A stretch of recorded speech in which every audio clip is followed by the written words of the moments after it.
Zoom information that you want to give. For DO2, Commissioner Renee Bowser, I'm here. For DO3, Commissioner Arian Rodriguez-Bouquet. Present. Okay. For DO4, Commissioner Zachary Israel. Present. For DO5, Commissioner Eric Smith. I don't see him yet. And for DO6, Commissioner Jonathan Noble. Present. Okay, great. Did you want to say anything about the agenda before we move to about the Zoom and how we're going to conduct everyone weighing in before I move to the approval of the agenda? Sure. So obviously we're all still on Zoom. We would ask that people mute their lines and cameras unless they are actively presenting. We do reserve the right to remove anyone who is being disruptive in the meeting. And if you're on the phone, you can press *6 to unmute yourself during the question and answer portion of the meeting. Thank you, Commissioner. I see that Commissioner Eric Smith is here. Commissioner Smith, for DO5, are you here? I'm here. You're present. Okay, great. So we have a full commission. We'll move to the agenda. Are there any proposed additions or modifications to the agenda, commissioners?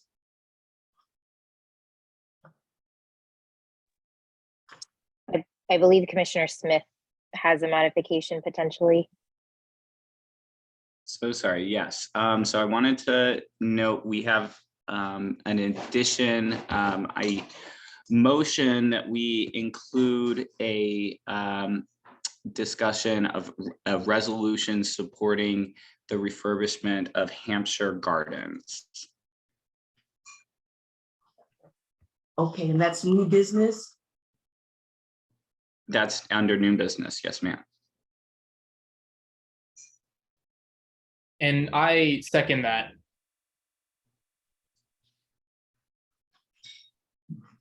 Yeah, we'll do the whole thing. Oh, we'll do them all together. That's fine. Yeah, consider a refurbishment of Hampshire Gardens. Okay.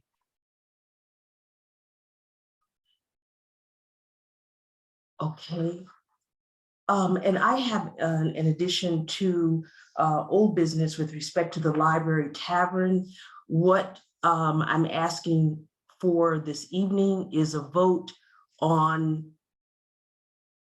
the proposed changes that we agreed to, that I may have to continue negotiating with Mr. Butler, who's the owner and operator of Library Tavern. And so I'm asking for a vote on what would be the basics on what we will, or the limits on what ANC 4D believes is proper at that location. Any other proposed changes? Sorry, Chair Bowser, can you clarify that please for 1 second?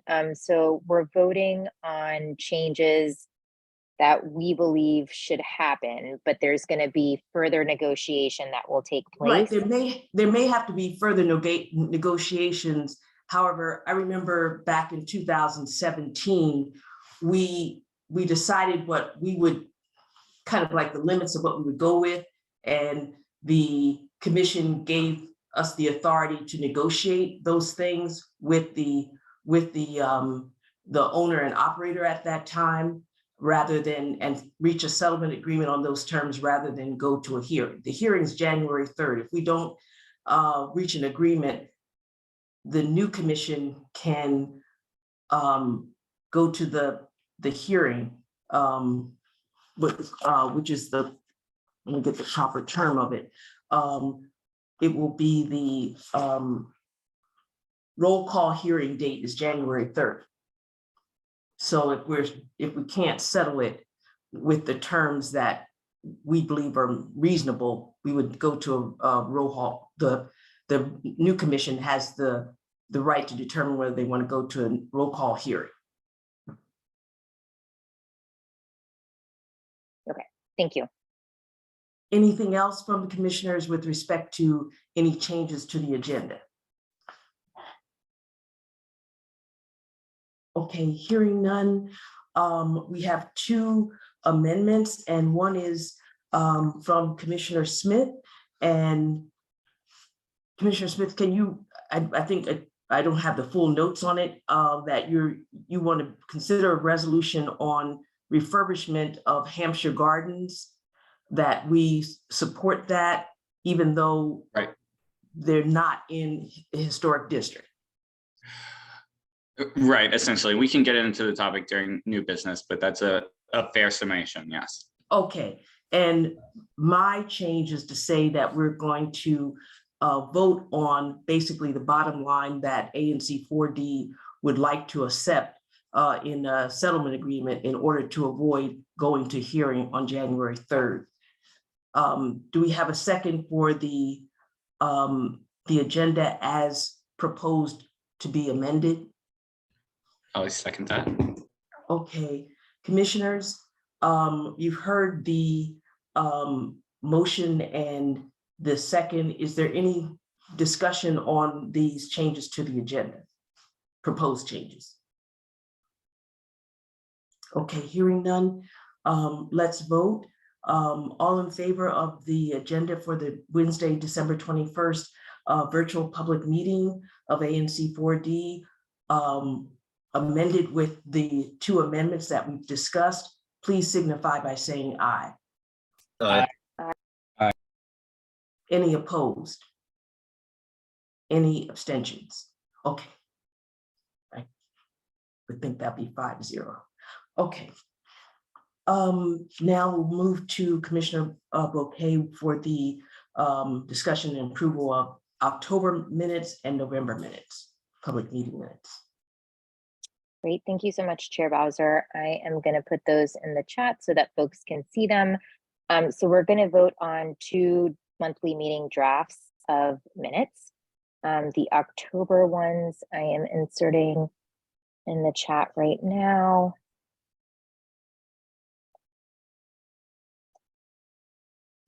And they will be followed by the November minutes. And these can be found on our website, anc4d.org as well.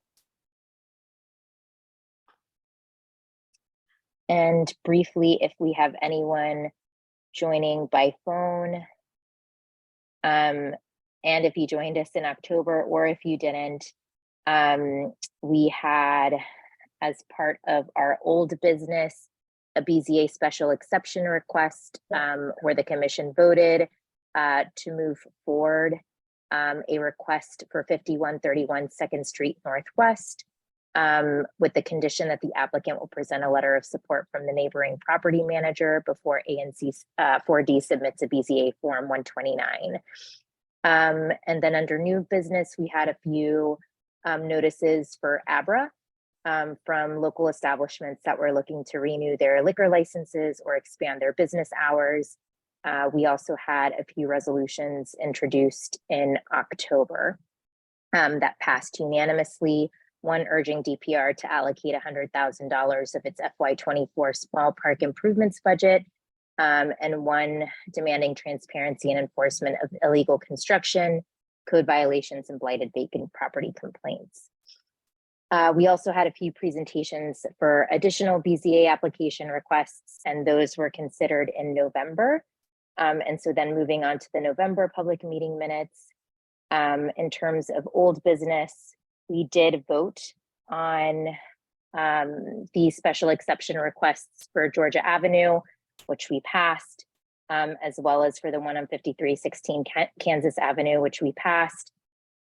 For new business, more ABRA liquor license renewals and hours of establishment, hours of operation expansions requests, just notifications from for the commission to share with the public.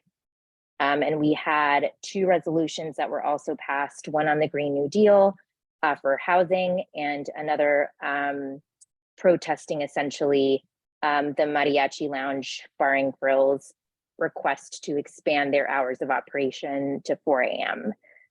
So those are the two sets of meeting minutes that we have to approve. We didn't approve October's last month just due to some additional information we had to include in the minutes, which have been included. And I move to approve these two sets of meeting minutes. Second.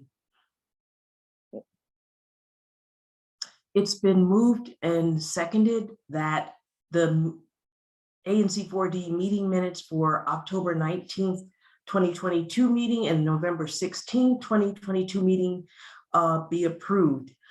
Is there any discussion on these minutes or the approval of these minutes? Hearing none, commissioners, are you ready to vote? All in favor of, well, we can take them separately. All in favor of approving the October 19, 2022 minutes as presented and read by Commissioner Bouquet, please signify by saying aye. Aye. Aye. All opposed? Any abstentions? Okay, the ayes have it. All in favor of approving the November 16, 2022 minutes as read and published by Commissioner Bouquet, please signify by saying aye. Aye. Aye. Aye. Okay, it seems like everybody. Any opposed? Any abstentions? Okay, thank you. Moving on to the Treasurer's report, Commissioner Israel. Thank you, Chair Bowser. So as of November 30th, 2022, ANC 4D had a closing balance of $3,210.11. There was a check that we had to void on November 1st that was made out originally for $2,950. That was a rewritten check for Petworth Peanuts for the grant that we had approved of back in our July meeting. Industrial Bank, I won't get into all the details, but they were very diligent about preventing check fraud. So they basically canceled the rewritten check I had written to them because we had a similar situation prior. So we had to avoid that. And then the second, on November 3rd, the second expense was rewriting a new check for the same amount, $2,950, that went through. So finally they received the grant that we had authorized back in July. And then the last fee was a $30 fee for the stop check bank fee for the initial voided check on the first of the month. So that's it for November. So that wraps up the Treasurer's report for the month of November. Yes, and does anybody have any? Let me break in just so we can get this. I know we don't have to vote on it, but does anyone, particularly our attendees, have any questions on the Treasurer's report as presented by Commissioner Israel? Okay, hearing none, continue, Commissioner Israel. Okay, great. And Commissioner Noble, if we could share the revised FY23 budget document, that would be great. Just because there's a lot of information there, so I want everyone to be able to see that. So as some of you may recall, we presented the initial draft version of the fiscal year 2023 budget at our September 2022 public meeting. That the fiscal year 2023 started on October 1st of this year. It ends September 30th of 2023. And then we voted at our October meeting to adopt that initial draft version. The reason why we're voting now to revise that is for a couple of reasons. The first is that following our October public meeting, the Office of Advisory Neighborhood Commissions sent out their own sort of revised template that we were supposed to use. I wish they had sent that in August or July, but they sent that to us in late October. And so what that meant was the carryover, you can see there it says balance forward amount of $4,645. So that new number is the number that we ended in our bank account on September 30th, 2022. The number for that column that I had initially put in the budget we adopted in October was about double that amount because of additional funds that the district owed to us from FY22. But OANC said that I should not include that in terms of the budget we need to send over to OANC. So that's the first reason we need to vote on a revised budget. The second is if you look at number 7 under disbursements, purchase of service. So we have a new $4,500 allocation for that in the first quarter of this fiscal year. So between October 1 and December 31, 2022. And what that is for, which we did not include in the previous budget, is to pay the Colony House at Farragut Street and Georgia Avenue $4,500 for the last 3 years of storage fee expenses. So there's some items that ANC 40 had in storage, you know, and the pandemic happened, and the fees continue to rack up, and we owe them that expense. And so we did not originally factor that into the FY23 budget. So we want to revise it so that it's reflected. So that's the only significant change. But as a result of that, I had to change around the other 2 major categories of spending, grants and communications, from the original version. So now for FY23, there's a total available of $24,758. So that includes the just over 4,600 we're carrying over, plus just over 20,000 for FY23 that we get from the DC government. So from that 24,758, the breakdown of that is 12,000 to grants, 8,000 for communication, including our annual Zoom subscription, which costs over $2,000. The rental service fee we owe Colony House of $4,500. And then $258.19 for bank charges. You add all that up, that gets to $24,758.19. I would also just end by saying that the incoming ANC 40 commissioners-elect, who will take office in 12 days, can vote at any time to amend this budget. So to be very clear, but I think this is a good reflection of our values as a commission, what we adopted previously, but it's very important that we include that purchase of service, because we do owe the Colony House, and we need to pay them, and we have paid them to some degree already the last couple of weeks. So we need to adopt this tonight to reflect that. And that's it. Oh, you're on mute. Are there any questions about what Commissioner Israel has told us, either from commissioners or from our attendees? Chair Bowser, do we first have to move to approve it and then have discussion, since this is a vote? Well, I'm not doing the motion. I didn't do the motion yet. Then we have to do that second, and then we can ask. But I just want to find out if people have any questions on if they understand. Got it. What he's talking about. But I hear none. So do you want to make a motion, Commissioner Israel? Sure. So I make a motion that ANC 40 adopts this revised FY 2023 budget. Okay, do we have a second on this motion? I second it. Okay, that's fine. It's been moved and seconded. Now, like, official discussion on just, if you understand what was said, what does anyone have any comment on this proposed amended budget?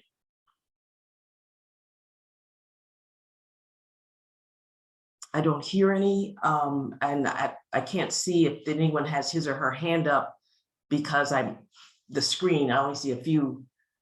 But if there is someone who has a question, please unmute yourself and say so. If not, we will move for a vote. And Chair Bowser, I just want to make one last comment on this. Yeah, go ahead. So again, the OANC said that I had to use the number from our previous quarterly financial report, which ended September 30th. Whatever that number was, I had to use as the rollover, but it doesn't take into account the remaining, at that point, September 30th, the remaining FY22 funds they still owed to us at that point in time. So last week, just as an example, last week, the district government gave our bank account $4,950 from FY22 that they had still owed us.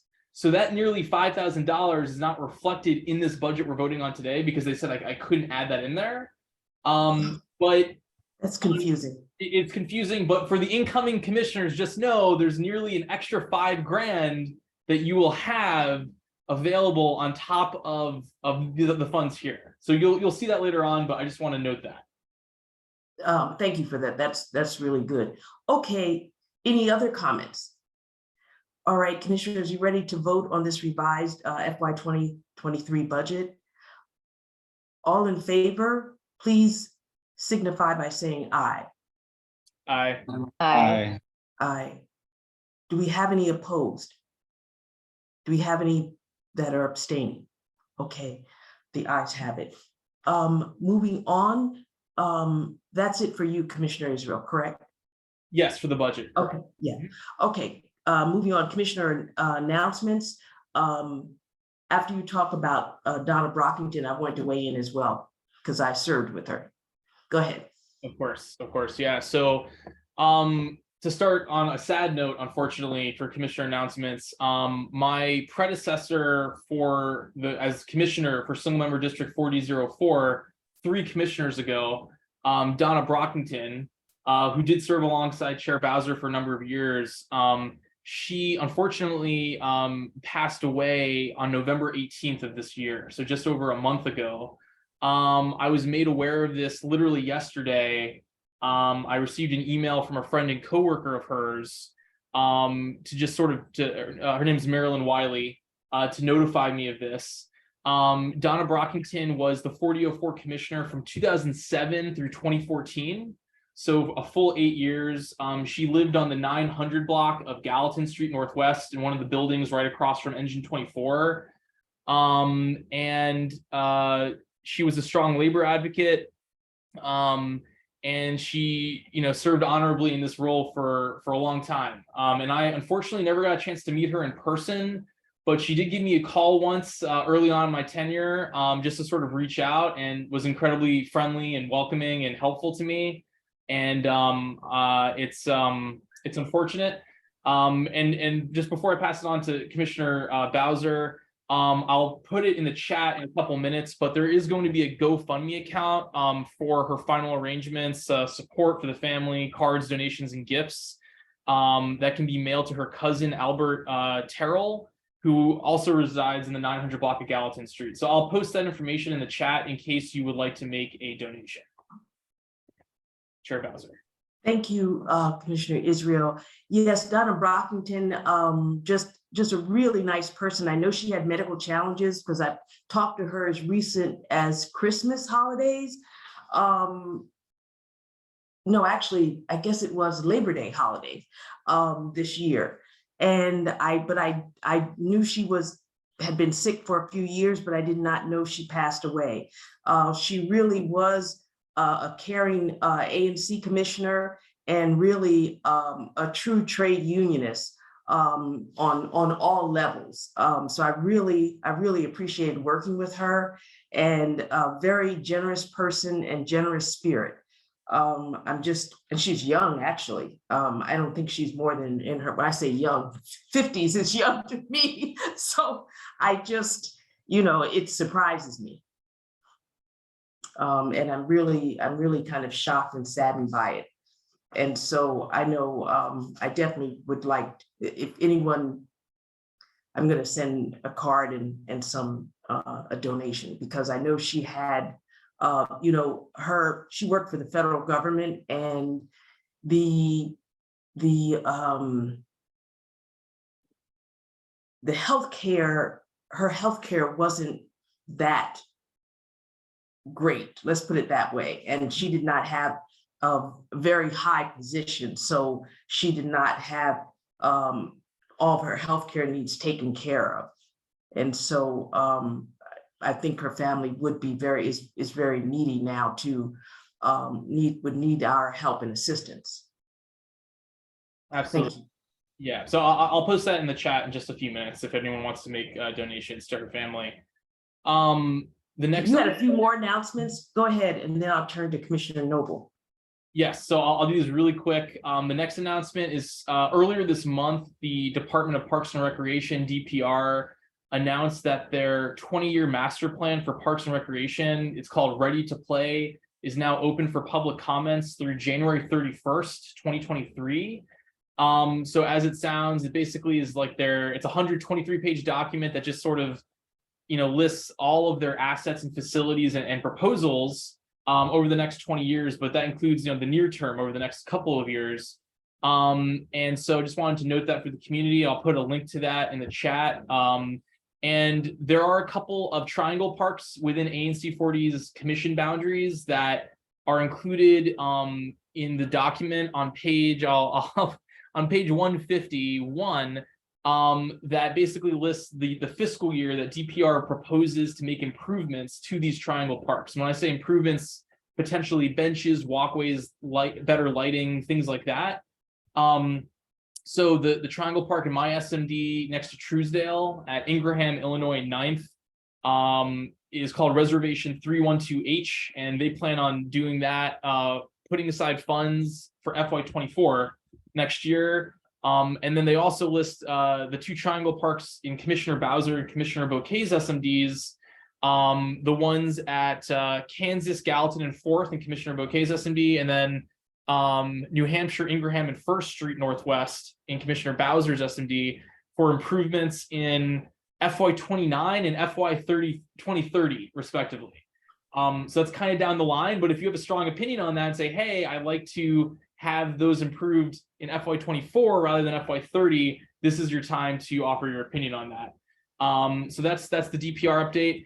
And then really quickly, DDOT, Department of Transportation, sent all ANCs an email yesterday indicating that they are changing their traffic safety investigation program, otherwise known as TSI, starting January 6, 2023. So after we're gone as commissioners, as some of you may remember, I think it was effective November 1st of 2021, so just over a year ago, DDOT revamped that process to allow any resident to submit a request through 311 rather than have the commissioner file paperwork or the commission do it first.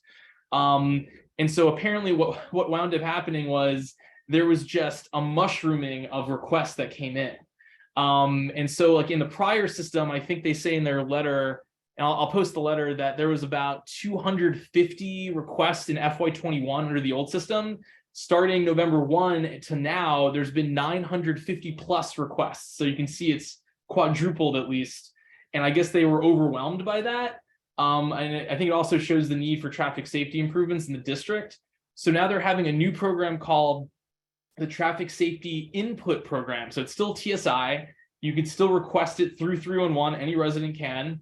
But they're going to be more selective in choosing which of those requests to actually carry forward and offer a solution to.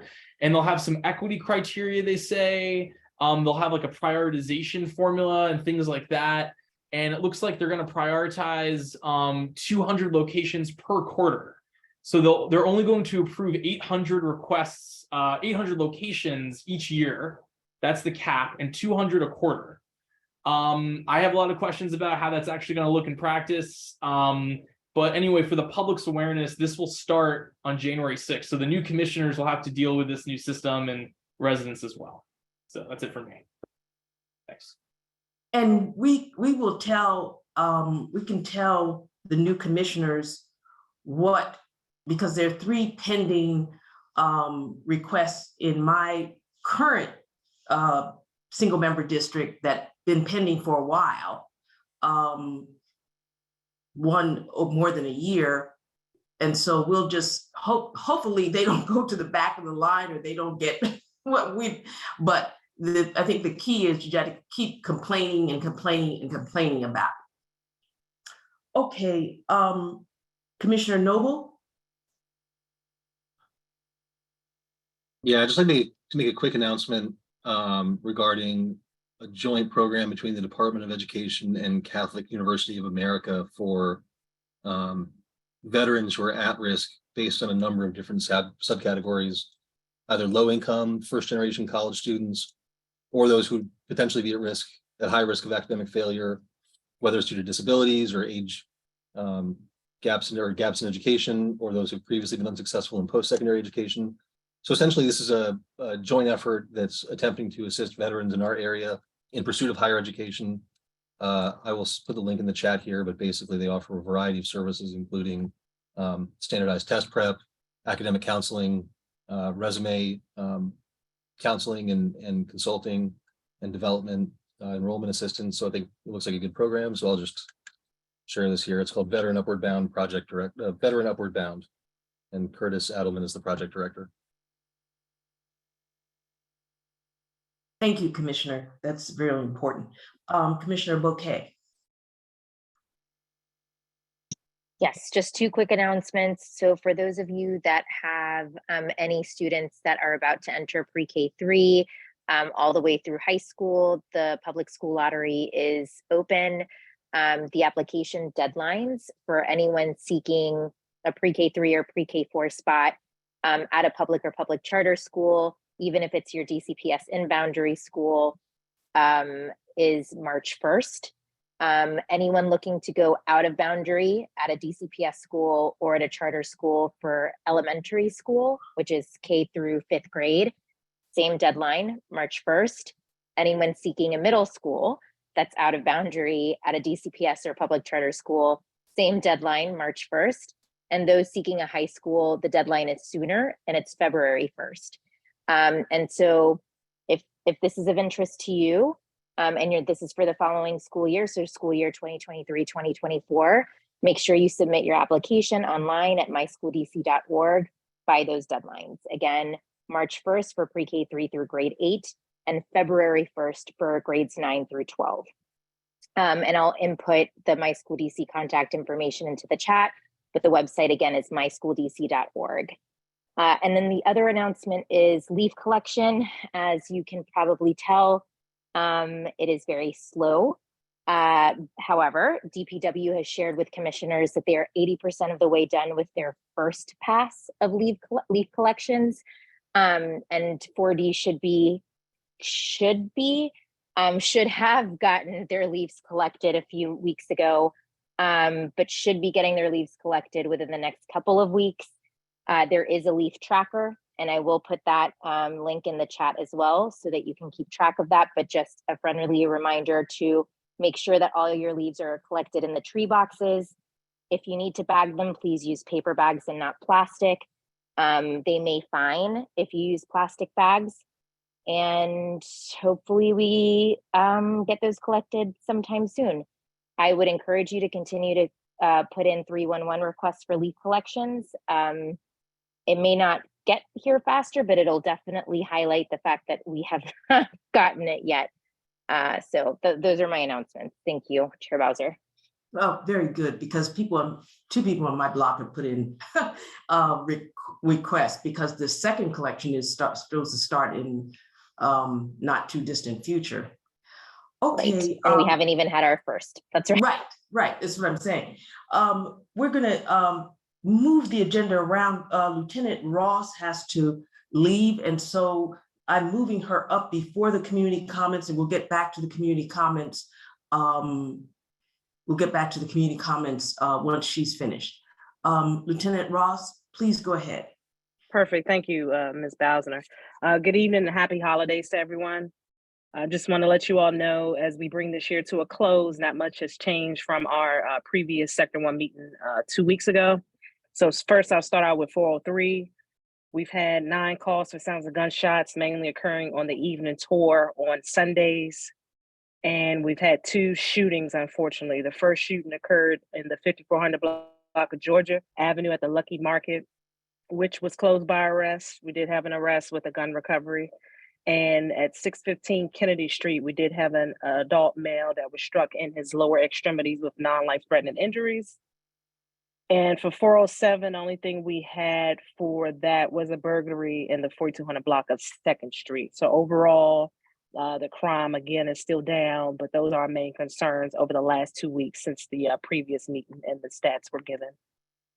That's pretty much all I have for the night. If you all need anything directly or want more information, please don't hesitate to give me a call. Are there any questions for Lieutenant Ross? Any public safety questions for Lieutenant Ross, quickly from the commissioners and then from our attendees?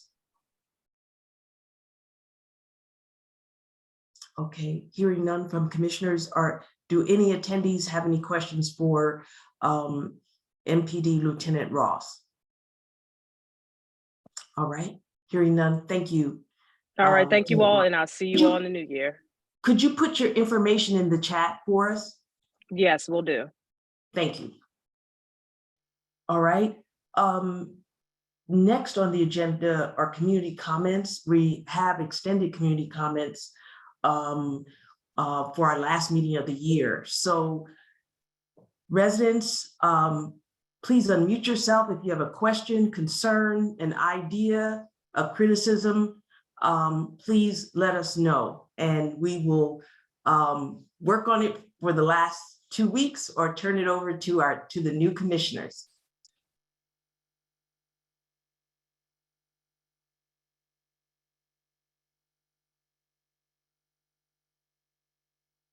No comments for us?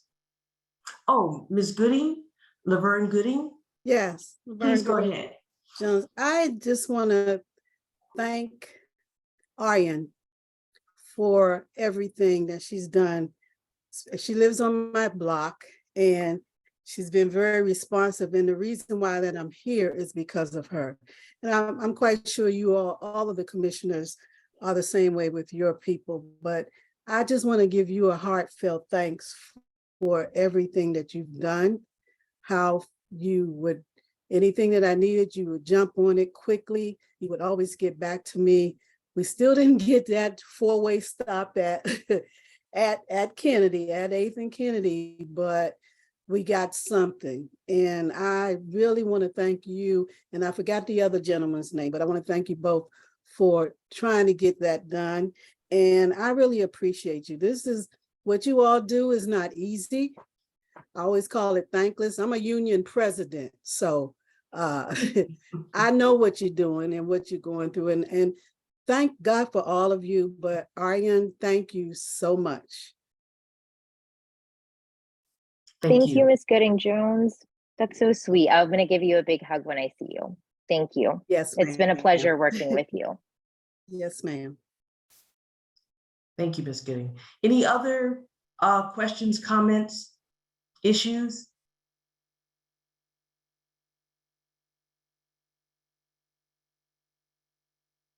Okay. If you're on the phone, you can unmute yourself by clicking *6.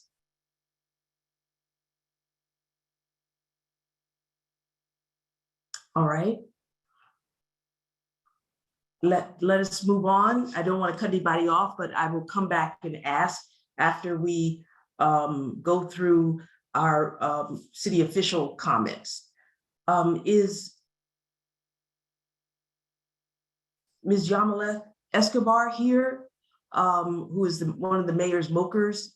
Are you here to give an update on the mayor's office?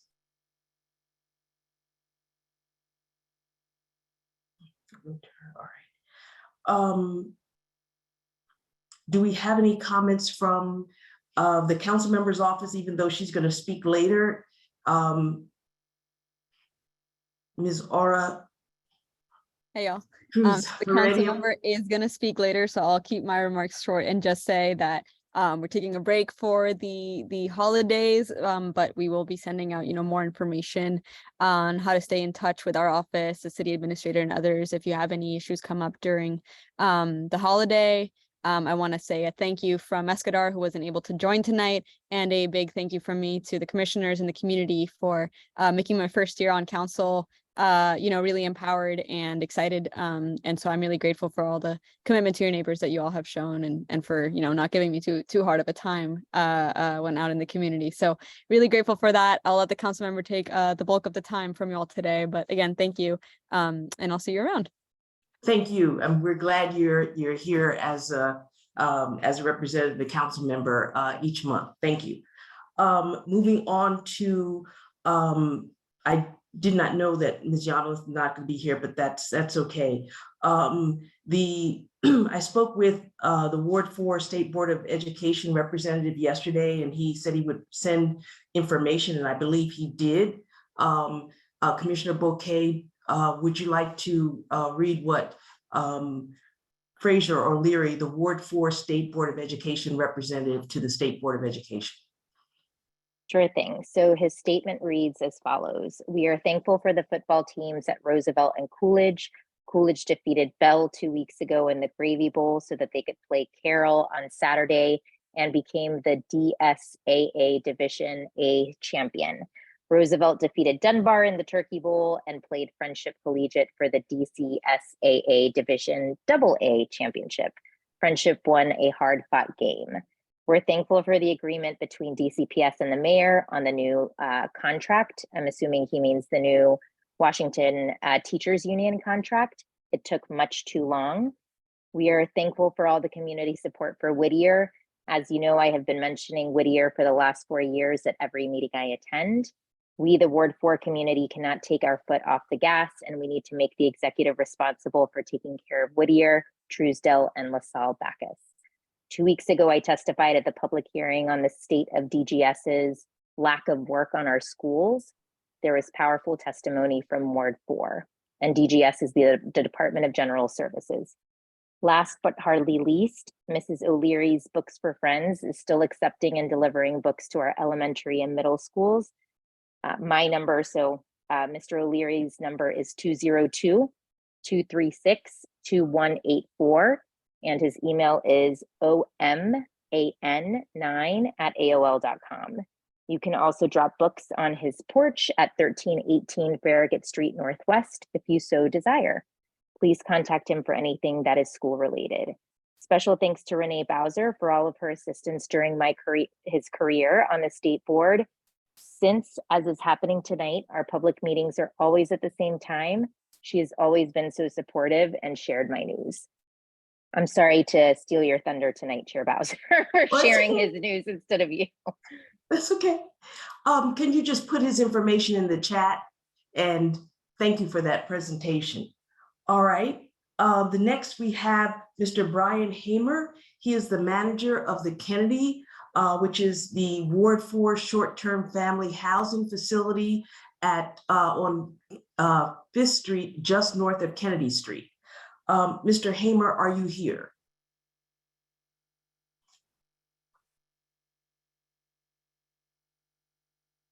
Not hearing Mr. Hamer if he comes in later, but I want to say that they are collecting gifts for the residents at the Kennedy, the short-term family housing, and they can be sent directly to the Kennedy or dropped off to Mr. Brian Hamer at the Kennedy.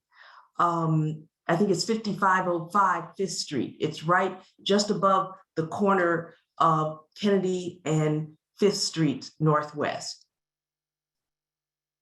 And we'll see, Mr. Hamer wanted to be here, but we'll see if he's coming in a little later. Okay, we will move to our feature presentation, which is Council Member Janice Lewis George, and she's going to give us kind of a summary of her year and her plans for the next legislative year. It's been, she's been a trooper, I have to say, even in this last fight that we were working on with respect to reform at the DC Housing Authority. And that's been a long slog, even though it occurred in a compact period of time with regard to the mayor's so-called emergency, excuse me, I had the timer on, so-called emergency legislation on the real problems of the DC Housing Authority. Let me just turn it over to you. I just want to say I really appreciate you hanging in there, and you and Councilmember Silverman, Pinto, and Trayon White in opposing a bill that would remove the several of the residents who are the ones that are impacted and the actual whistleblowers, the labor representative and the advocate representative from legal services. I really appreciate you, appreciate your courage. Thank you. But go ahead. Thank you. No, thank you so much. And thank you for your work around it as well. There will be more to come in the new year around DC Housing Authority. And despite that law, that loss, we are still making strides ahead. So we will, I will be staying on top of that. But good evening, everyone, and thank you for having me here tonight. Today was actually the last day of my first council period. So there is a lot of emotions flowing, and I'm happy to be ending my day here with you. It's been a wonderful, albeit difficult 2 years with pandemic, with all of the things we've had to face as a result of the pandemic, with public safety, traffic safety, but we continue to push through to a new normal in 2022. And I'm proud of all that Ward 4 has accomplished this year, from school budgets to traffic safety and public safety. 4D has really stuck out its neck for its community. So I really want to appreciate all of the commissioners and dedicated community members for all that you do. With that, I put together just a little bit to talk about each area. So as you know, I wear several hats. My first hat I consider to be our community constituent service and community engagement. So it's my favorite part of being in the community. And so I had the honor and pleasure of joining over 200 events since the start of my year. My team even made a little calendar. If you want to know what and where I've been up to, I actually have a calendar that pins every event I've been to in the ward and what areas I've been in. So we try to keep track of that map so that we can make sure we're spending enough time adequately in each community. And so we were able to do over 200 events this year. We did our Listen As We Climb. We started the year with Listen As We Climb, our town halls that we also did in 2021. They were online community conversations specific to each neighborhood, and we got to hear directly from all of you what your ward priorities and needs were for the year. My team and I also hosted a really effective and helpful budget forum where residents got to lay out their ideas and priorities for how the district spends its money. And as you'll see later, this really helped guide my negotiations to ensure we had much needed Ward 4 wins. In addition to those engagements, we also had our Care Days. This was really great. This year, I launched my Care Day initiative, which stands for Community Access, Resource, and Engagement. And it's really the way I think a good government operates, by meeting residents where they are. And so Care Day started, we were able to hit every neighborhood in Ward 4. Part of this is when you hear community feedback and the Listen As We Climb, some people said, look, everybody's not online, everybody's not on Facebook, Instagram, Twitter, all those things. Some of us need you to see you in that way. And so that's why we created this initiative. And our team knocked doors every other Thursday in a Ward 4 community with district agencies who came out to knock doors and share resources with us. And we also had to do that also as a part of a centralized resource fair in every neighborhood. And so I'm thankful to everyone who was able to come out. On this commission, everyone came out to support. Across more than a dozen events, we knocked over, oh, sorry, I forgot you had the presentation there too. To share screen. We knocked over 5,000 doors and were able to have agencies resolve issues on the spot. And we're still looking into what 2023 will look like, but keep an eye for the calendar, because we will continue to do the Care Days.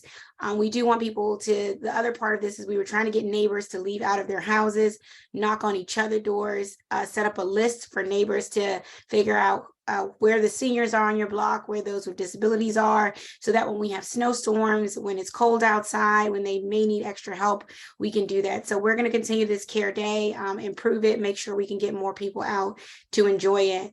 In addition to Care Days, we had office hours. So again, I think this is essential for government to be meeting people where they are. And so this summer, my team and I posted up at every Ward 4 farmers market to host community hours and do direct constituent services intake and problem solving, which was great. We got to make it to all of our farmers market. Ward 4 obviously has our Petworth farmers market, our Uptown farmers market, our Uptown Main Street farmers market, which is on Kennedy and 14th. We also were able to make it over to our Chevy Chase farmers market. And then there was a sort of smaller one in the Riggs Park community at the former Bertie Backus, now UDC Community College. And then we also made it a visit to every Ward 4 Senior Living Center for our office hours over the summer, where we had a wonderful time reading through. Folks had their high school yearbooks to show me, but we got a chance to know all of my Ward 4 neighbors throughout those senior office hours. And then during the summer break, we had an opportunity to meet so many of you in our communities through block parties, birthdays, porches, through Porch Fest and so many more. Big shout out to 3rd Street for their amazing barbecue. Y'all literally had the best barbecue. And so I just want to shout out 3rd Street for their amazing barbecue that they had. In addition to those things, we also do our readiness tours. This is something that I think is essential to oversight. So I always come back, leave late before going on recess. We do DPR readiness tours. So before I leave for recess, we go to every DPR center in the ward. We went to every DPR center with DGS to make sure they were ready for the summer. Obviously, that was for many of them, that was not the case. There are persistent issues at many of our DPR centers, including our Emory Heights Community Center that has severe HVAC issues. And so we are continuing to work with DGS to do that. I was going to end with this, but I got my new committee today. I will now be a committee chair. As you know, council members do not get committees their first 2 years. And so at this second council period, I will be the chair of the facilities committee, which means I will have oversight over DGS. And so what I've seen during my DPR tours will inform that.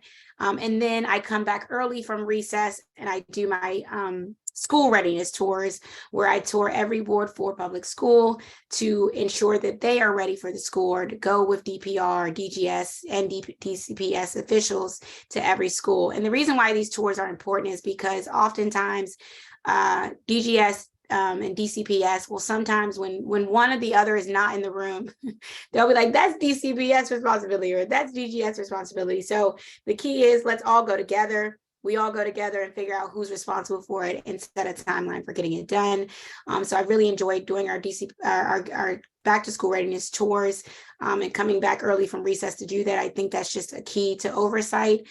It also has informed legislation for me. I introduced a legislation called the Work Order Integrity Amendment Act, which was to was to ensure that DGS work orders would not be closed out unless a school official signed off on it, because oftentimes these DGS work orders get closed out, and then the school is like, the work has never been completed, the door is still broken, the air is still not working, the roof is still leaking. So we created that legislation in response to that as well. So that's some of the work we've done in just my what I call my constituent services community engagement hat, which one thing we'd use that for is to inform the legislation that we do. So I want to go over some of the legislative wins we've been able to do. As you know, the council is your legislative branch of government. So in addition to helping with those immediate fixes, it's my job to move long-term fixes to systemic problems. This year, I introduced and passed laws to make our streets cleaner and safer and ensure that schools have resources they need to continue supporting our wonderful DCPS scholars. To highlight a few, my first bill to pass, in addition to just my digital equity legislations, my first bill to pass was the Removal of Abandoned and Dangerous Vehicles Amendment Act, which made it easier for DPW to remove vehicles that looked and clearly are abandoned. This legislation is largely based on 4D, where I know we had a predominance of this issue, where we were reporting cars being abandoned, dangerous vehicles being there, and no movement was happening. We were able to go in a statute and see that they had a very limited statute as to what could be removed. We broadened that statute. In addition to that, we opened an additional lot, put funding to open an additional lot, because some vehicles were not being towed away because the lot was full. So we also added capacity in addition to expanding that specific act. Though it wasn't able to move forward this council period, I will be reintroducing it, my Green New Deal for Social Housing Bill, which would allow us to build district-owned mixed income housing. Had a fantastic public hearing 2 days before Thanksgiving. Over 150 people testified in support of the legislation. And I'm grateful to have had the support of this commission, who not only came out and testified, but also submitted testimony and passed a resolution in support of it. I will be reintroducing this bill, the 2.0 version, in the new year. As well, with some of the revisions that we heard from that hearing, and with the new housing chair, who was original support of this legislation. I am even more optimistic that we're going to be able to make this happen in the next council period. We also did the Green New Deal for lead-free DC, which expedites the removal of lead water lines that impact the health of so many of our neighbors. The Green New Deal for lead-free DC was really about the city being more aggressive in replacing lead pipes in the city. And so, as you know, I based this on Newark, New Jersey, actually was able to remove all of their lead pipes within 2 years. And they did so with an aggressive plan with mandatory lead pipe removal. They hired actually their residents, so they use their workforce development. And so this legislation called for the same thing, to use our infrastructure academy. We partnered with labor. LIUNA came in and said, we did this. LIUNA actually was the labor union who did the work and hired workers in New Jersey, and our LIUNA chapter committed to doing that here. And the reason why this is so important is because we still have lead in our water in DC. The impact on lead on children is 4 times that of adults, and it causes behavioral disorders, cognitive disorders, long-term health issues in our children. And so it's even more important for us to do this more aggressively. We were supported by NAACP, Sierra Club, and so many, and Sunrise DC, and so many other supporters in that. I am proud. One of my proudest legislations that actually unanimously passed today was the Safe Routes to School Act, to make sweeping improvements to traffic safety near our schools. And obviously, we lost a young Truesdale student here in Ward 4, Zaire Joshua. And so instead of leaving the improvements up to discretion of DDOT, which as we know, sometimes does not act fast enough. And I was just going to do like fight for Ward 4 schools. And I said, you know what, there's no reason to just fight for our ward schools. All of the schools should just have the same basic requirements. And so it requires DDOT to install traffic signals and stops, raise crosswalks, curb extensions, and other traffic calming measures within each school zone. It expands the school zone for schools. It also makes it easier and safer for crossing guards, serving our young scholars and keeping them safe. There are data requirements that are made a part of this as well, for us to be collecting, for DDOT to be collecting. This legislation, I think, will go a long way in making sure that we are comprehensively addressing traffic safety, especially around our schools. Not only did we use Zaire Joshua, we lost Timothy Abbott in our Tacoma community just a year before. And these were areas where community members and ANC commissioners had begging for years to make changes. So the Safe Routes to School Act is hopefully is for us a comprehensive way to address that. It does have an equitable portion to it, meaning we've asked them to start in neighborhoods that have with schools that have students who are high proportionate, high risk, at-risk students, so that we can also have equity point to that. So that legislation was actually unanimously passed today. There is another legislation that we put forward around chase, when officers should and are allowed to chase. As you know, we turn to an issue that's near and dear to the heart of Brightwood Park community, a Brightwood native that grew up here, Karan Hilton, who after a chase on a moped was unfortunately killed. Today, the verdict actually came out against the officers that chased and ultimately killed Karan Hilton Brown. We were able to work with the Arts and Humanities Commission in removing the structure that was there, and community members in this commission actually worked to make sure there was a mural in honor of Karan's life that is now on Kennedy Street. So I want to thank this commission for the work they did around Karan Hilton Brown, their family, and finding justice.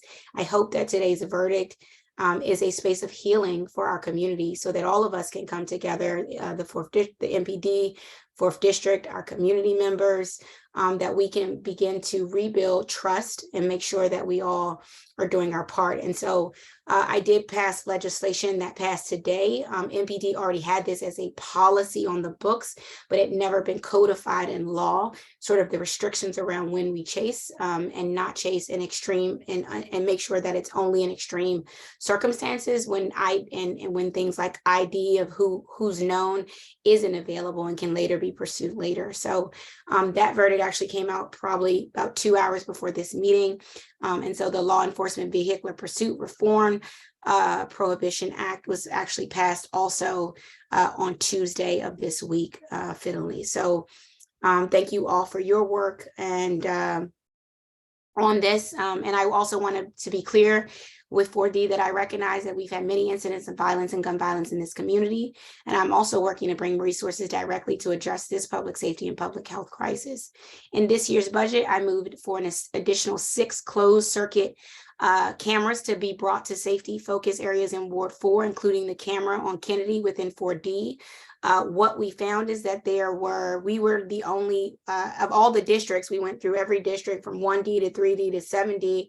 Ward 4 had the least amount of cameras to be utilized as a tool. And so we put funding in so that 4D could have additional cameras, at least bring us close to where 3rd District was, to be able to support the investigations that we have around crime in the area. The budget also includes renewed funding for the Cure the Streets Violence Interruption site in Petworth and Brightwood Park, where we know these resources are most needed. Our new Cure the Streets, as you know, we have the ONE's office, but we now have the Cure the Streets Violence Interruption team who are working in the Petworth and Brightwood Park area and doing the work there. Obviously, addressing gun violence can only be done by investing in projects and initiatives that address the root causes of violence. And so this means also investing in our schools, our recreation centers, creating stable housing opportunities, ensuring that people have access to the mental wellness services they deserve. And so we have been working diligently. At the top of the year, we got a new commander for 4th District, Commander Haraud. We brought in a new inspector, Inspector Michelle Karan, and they have been working diligently here in 4th District and with community members. They also have their own listserv where they post information and updates on when things happen. So if you're not signed up for the 4th District listserv, please sign up for them. And if you have any questions or issues, as always, Commander Haraud has always asked us to have you email him or Inspector Karan for more information. But we all, along with the ONE's office, have been working together to address crime in our community. I've also asked the mayor to work with me in an eminent domain.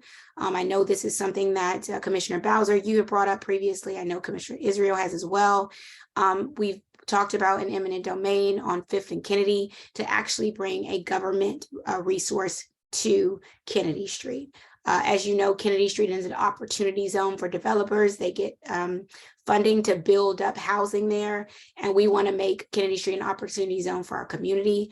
And so I'm working with the city administrator currently and the mayor regarding eminent domain of a building to either bring some sort of resource, whether it is a DOES, American Job Center, a library, a community center. We're still working with that. And the new 4D commission, we will be engaging you on what, once we are able to move forward with eminent domain, what that government resource should look like for Kennedy Street.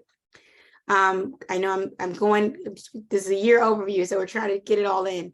For schools, we were able to make some big things happen in schools. I mean, during this year's fiscal year 2023 budget, through a lot of negotiating and advocacy from neighbors and commissioners here, We were able to secure the funding and swing space necessary to move up the full modernization of Truesdale Elementary School to school year 2024.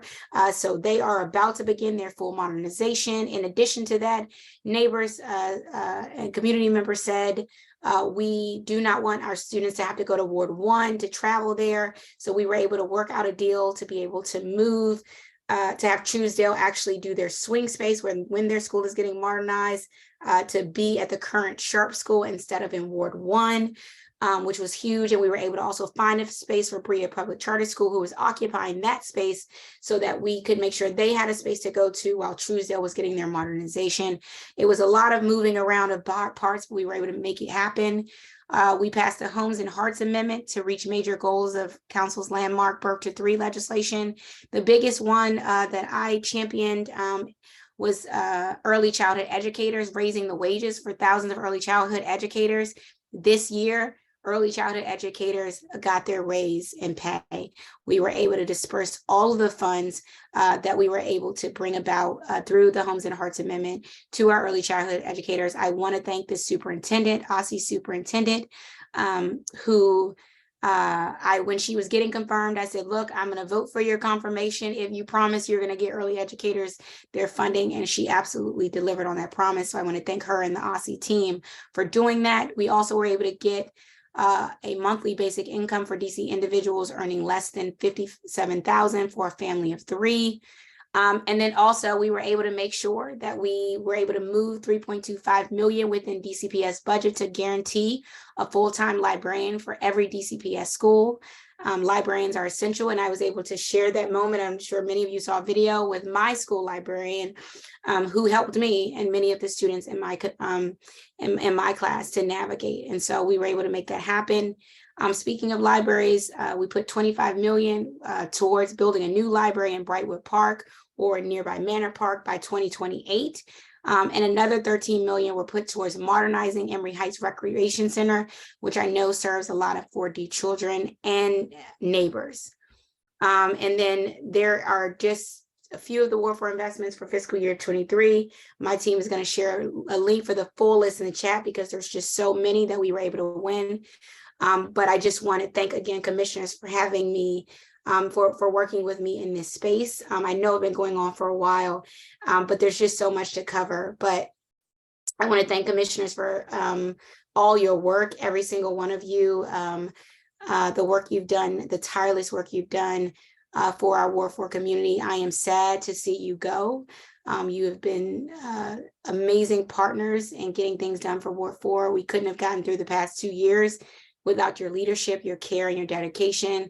So please know that we are appreciative of you no matter what. I know you'll still be in the community doing work. I especially want to give a big thank you and recognition to your chair, Renee Bowser, for your relentless work and love that you show to your neighbors. Before I was supposed to make it to your house, Auda probably has a resolution she's going to show. I was supposed to make it to your house with the resolution. Then I got a call from the courthouse that the verdict was coming. So I will be delivering this to you in the morning. But the council agreed unanimously that you deserve recognition for the work that you have done on this commission.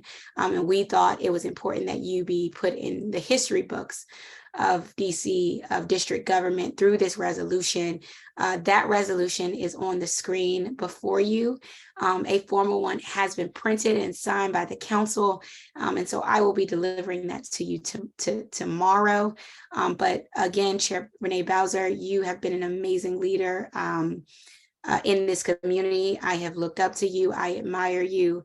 I hope to be able to at the end of my time in service, whenever that is, to be able to say that I've made a difference in the lives of residents the way you've made a difference, whether it's the Hamilton Street tenants who you fought for to have housing with dignity, who will be moving back into their brand new housing, whether it's students, whether it's through labor representation. You've been a phenomenal leader in this community and a phenomenal chair, and we are grateful and thankful.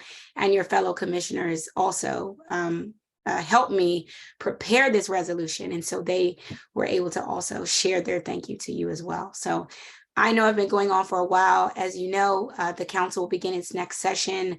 We have new committees. Our team will be taking a break. We will be getting sworn in again on January 2nd. I will be swearing in the new commissioners on January 2nd, so I look forward to seeing you then. My weekly newsletter, where I try to inform everyone of what's going on, will still be happening. So please sign up for our newsletter. And thank you. It's been an honor to serve with each and every one of you. And thank you again for your leadership and your work over this last term, last session. Thank you, council member. Wow, thank you so much. I didn't really, I mean, at first I'm thanking you for your presentation. I mean, there've been so many things happening that the earlier ones, you know, you kind of like, oh yeah, that too. So thank you, but I really didn't, thank you so much for, I don't know who initiated it. Caitlin said something to me yesterday when we were down at the council on this DCHA matter. And I said, oh no, I didn't hear anything about that. She said, oh okay. Caitlin Cordalova is on Robert White's staff. Yes. Be a Washington Legal Clinic for the Homeless, and she's a member of Empower DC. So that's how I know her. But I really appreciate it. I didn't even, thank you so much. Thank you so much. I really, you know, I appreciate it. I mean, I really was, you know, proud to serve for about 14 years I did, and there's so many things come up. It's amazing. But do you have time for a couple of questions before we move on in the agenda? Yes, I have time for questions, and then I'll be headed to the council's holiday party. Oh, okay, so we don't want to hold you too long. I'm gonna try to make it. Yeah, commissioners, do you have any questions for Council Member Louis George? And after that, we want to ask any of our attendees, our residents, our neighbors, if they have any questions. I do have a quick question for her, and also words of gratitude. Thank you, council member, for all the work that you've done, and for your staff. It's been really great having the support working alongside of you during our term. I hate to ask this question given all the beautiful news that you have shared over the past 2 weeks, over the past 2 years, excuse me, and congratulations on your committee assignment. I think we've woken up to gunshots twice this week.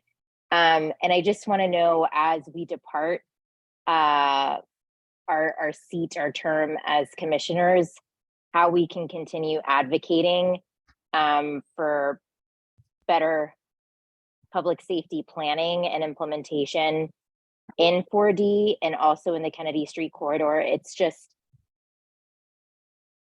it hasn't gotten better. And I'm just wondering how, at least from our vantage point, it hasn't gotten better. So just wondering what we can be doing as we transition. Yeah. To civilians. Yeah, no, I think that's a great question. You know, I think it's several things that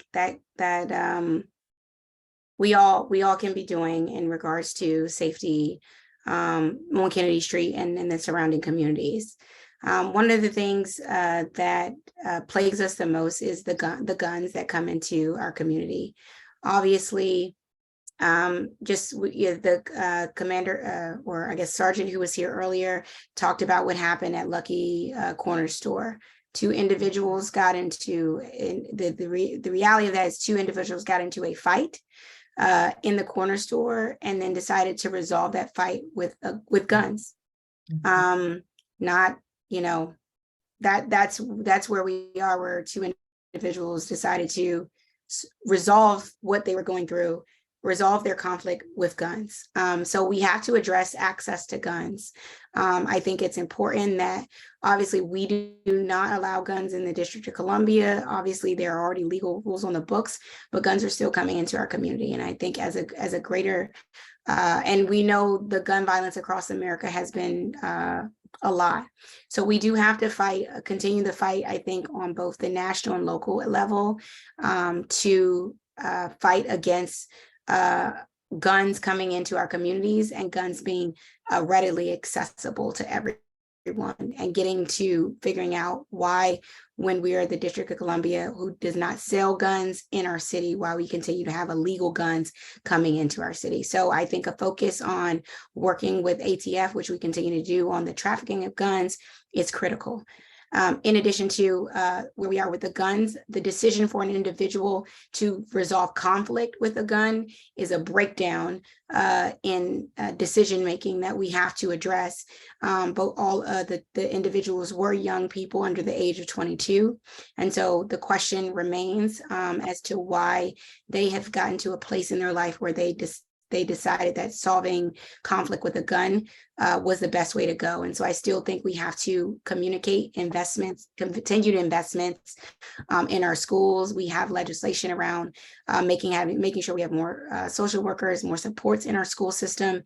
As you know, we usually in most schools have only one support staff, social worker in our schools, because we have a shortage of social workers, and which is why we have legislation to actually we have legislation right now to send students to UDC for free to become social workers to work in the district, so that they will be ready and available, that they will be supportive. So we do have to address that. We have schools like as big as, Coolidge, Roosevelt, Wilson, Jackson Reed, who literally have one person on staff to support our students with school-based mental health. So we have to address school-based mental health. So you can advocate for school-based mental health in education if you want to support. As you know, we also have our WONS team, our Office of Neighborhood Safety and Engagement. Right now, they're in the midst of a transition.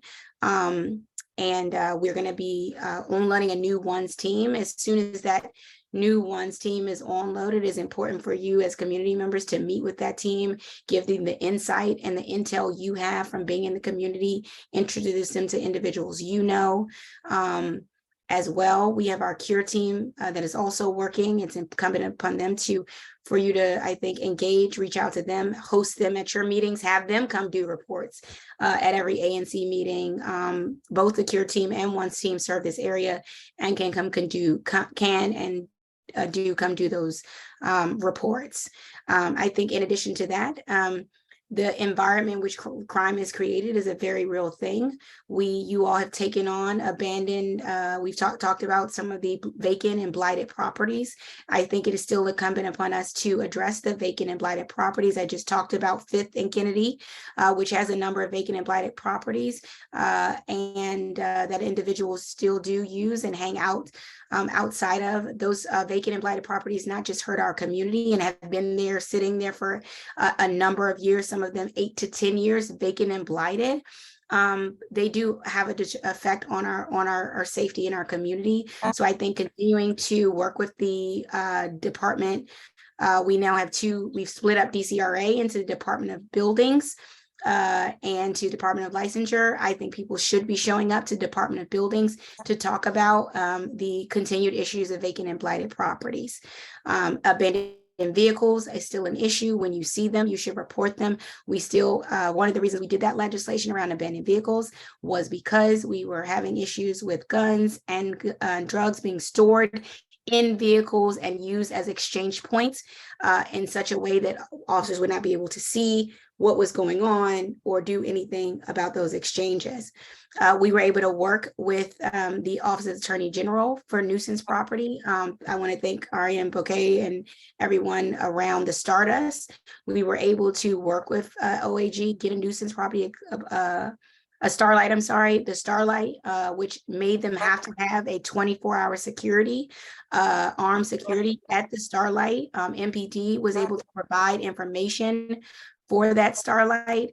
And so continuing to pursue nuisance property complaints against those where we see that crime is allowed to happen inside of those locations, and get support from those business owners around making sure those environments are not safe for them. So neighbors can continue to address when we have nuisance properties show up. Many neighbors in this community specifically submitted affidavits to Michael Myers from OAG, who was able to make that happen at the Starlight and make sure that Starlight had an armed security guard there so they did not suck all of MPD resources as far as them having to be able to have to be at the business location at that time. DBH, our Department of Behavioral Health, we are still trying to expand the crisis response team at DBH. Right now, we have one crisis team operating in the entire city. So oftentimes that crisis response team may be in another ward in the city. And so we need to also be able to expand DBH services as it relates to drugs and drug addiction, Narcan, and all the things that we know are addiction and health issues. Again, the 4th District actually hosts their own meetings. They have PSA meetings and CAC meetings. They ask for community members to come out oftentimes. They will only get like 5 or 6 community members at their PSA meetings and Community Advisory Council meetings. So continue to work with them. We've asked neighbors to, a lot of the times what we have to do, we have to follow up on investigations of cases. I think it's important, as you know, the U.S. Attorney's Office does not answer to the DC Council. We are federal. It is a federal entity. Their U.S. attorneys do not live in this district, and the current U.S. attorney does not answer to the council oversight. However, we do have a USAO. They do assign a community liaison. I believe it's Magdalena. I'm not sure if Magdalena's back. She was on leave for a minute, but you have the opportunity to engage with USAO as individuals. They have said they will broker in good faith, even though they don't have to answer to our oversight. So if there's a case that is not investigated, not followed up on, or you have evidence and it wasn't picked up or followed up on, you absolutely should contact the U.S. Attorney's Office and ask them to do their part. As a part of this. Some of the backup, we just confirmed, the Senate just confirmed 8 judges just now. Just before we let out, those 8 judges will help with the backup that was at the DC Superior Courthouse, and will help with some of those dockets as well. In addition to that, I think, I'm throwing so much at you because I think every agency is a part of this and has been a part of this. DPW, when you see gang tags that may come up, it hasn't happened here, but I think in our lower areas in Petworth, we've had a number of gang tags that DPW has come out and been able to help remove those tags. We've been able to work with the Uptown Main Street, which has been a phenomenal partner in making sure all of our businesses actually have cameras and in front of their businesses, which we did see a movement from in front of the soup up in that area because we were able to put cameras in those locations. And so all of these things are, and OVSJG, that's another one. We passed legislation before the council has ended. Numerous times I've come to neighbors' houses in this community. I have sat in the living rooms of individuals who had guns go through their windows in probably every SMD that's represented here. And a lot of times those neighbors don't have access to victim services because they were not a physical victim of gun violence. We have now expanded victim services to include individuals who have had a traumatic effect as a result of gun violence, whether it's through property, through your home, through your vehicle. And so that has been expanded as well. So having people connect to OVSJG when trauma is unaddressed, trauma continues, and it results in more crime in our community as well. So I think it's important that you are advocating during budget season, but also you're advocating during oversight season. Yes. Oversight is up first. We do start oversight the end of January through March. Every agency will be represented. Come to the Department of Buildings and say, what are you doing about vacant and blighted properties in our community? Come to that hearing, go to the hearings for OVSJG, for DBH, for DPW, for MPD, show up to those hearings and voice how you would like our agencies that deal with safety, the ONE's office, OUC, the Office of Unified Communications, which we've had issues on Kennedy Street with OUC and responsiveness in that way. All of these agencies play a key role. And so for community members, to me, it's getting involved, doing the, sometimes 311 crisis request, and showing up in unison, and then also just being a community partner. The more positivity we have, the more we bring people in, the better we will be. One story that's important is that the owner from Everyday Sunday, I was at the Everyday Sunday recently, and a young person on Kennedy Street who used to be hanging out there all the time was in there, and he literally said, "Oh, I'm in here. I'm buying ice cream," because he used to give us ice cream for free and show us love. And he said, "But I got a job now. I'm legit council member, so I don't got to hear your mouth, and I don't got to hear his mouth. And I'm about y'all. I'm about all of y'all some ice cream." And so that young man was standing out on Kennedy. Oh, not sure what just happened to the council member. Yeah, she weirdly pulled away. Let me go find her. Yeah, well, if you put, yes, please find her. And I see two more questions from Commissioner Noble and Commissioner Israel. If we could make those quickly, I'll just write her. I had a question, but I'll just about the lead issue, because I haven't gotten a response from Emmanuel Briggs, the manager of DC Water, and I've been asking him several times over 6 months about some issues. Well, the council member for some reason has gone away. Or do you think she'll be back, or there's I something think wrong with she'll the try. My computer? best guess is it was either a computer or internet. And Yeah, just kind of dropped out of nowhere. So I'm checking in to see with her, but okay, let's do this. Commissioners Noble and Israel, can you ask your question, and Ms. Heredia will hear that, and she can pass it on to the council member. And then I think we're going to need to move on because it's almost 8 o'clock. Okay, boom, I'm back. Oh, you're back? Okay. There we go. Council member Louis George, there are two more questions. Okay. I see Commissioner Noble has his hand raised, and also Commissioner Israel. And if we could make those questions quick, and you can give them a quick answer if possible. Sure. Thanks, council member. Thank you for your It was a big, I'm sorry it was long, but. No, it was important. It was definitely important. Thanks for your summary. It's a comprehensive thing. Go ahead. Thanks for your summary, and thanks for your annual summary. And this is a follow-up to Commissioner Bouquet's question, but could you explain why you didn't vote for Councilmember Pinto's amendment to not reduce penalties for illegal gun use and possession? Not to reduce. So Councilmember Pinto introduced. Oh, yeah, well, because it was from a legal perspective, from a as many of you know, I'm a former prosecutor here in the District of Columbia. And so I charge cases, paper cases. And the issue with Councilmember Pinto's amendment was that it was duplicative within how it's framed in the law. So if you are charged with a CPWL, which is carrying a licensed arm without a license, UF, which is unregistered firearm, or UA, which is unregistered. Yeah, we don't need to get the technicalities, but my understanding is that MPD and the U.S. Attorney's and the mayor decided or voiced support for that particular amendment, that it would actually enhance. But let her explain. Let her explain. And council and the chair of the Judiciary Committee, Councilmember Charles Allen, as well as the Police Reform Commission, and which the U.S. Attorney's Office sat on, and the Deputy Mayor of Public Safety sat on, all agreed to those provisions.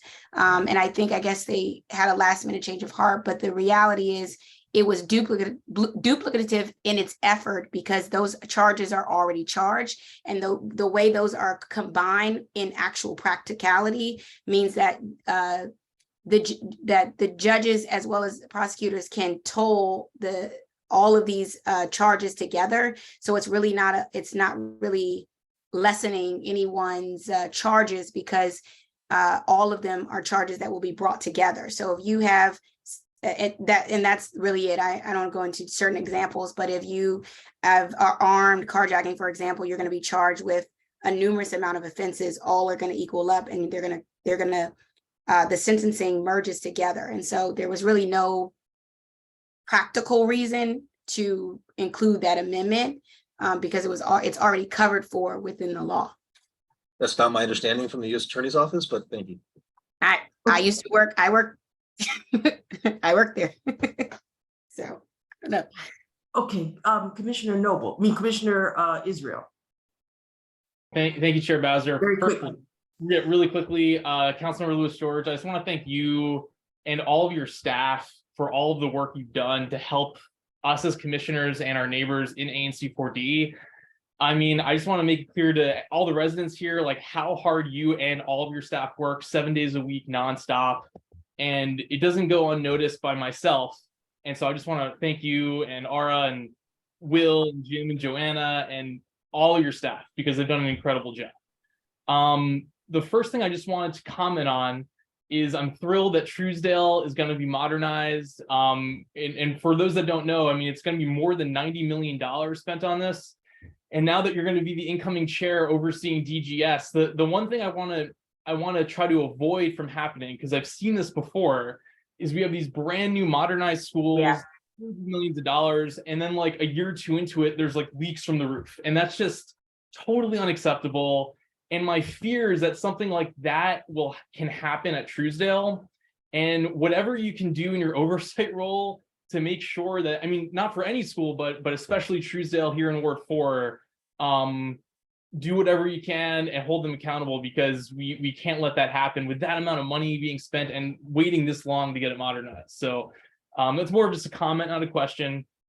The other thing I would quickly note is DDOT yesterday announced that they're revamping again the traffic safety investigation process. From what it looks like, they were so inundated with requests over the last 12 months that they literally don't have enough staff's power to do it. And I think that is indicative of the need for these fixes. They're not frivolous. I mean, people, once any resident could do it, they started submitting them. So now they're capping it at $800 a year.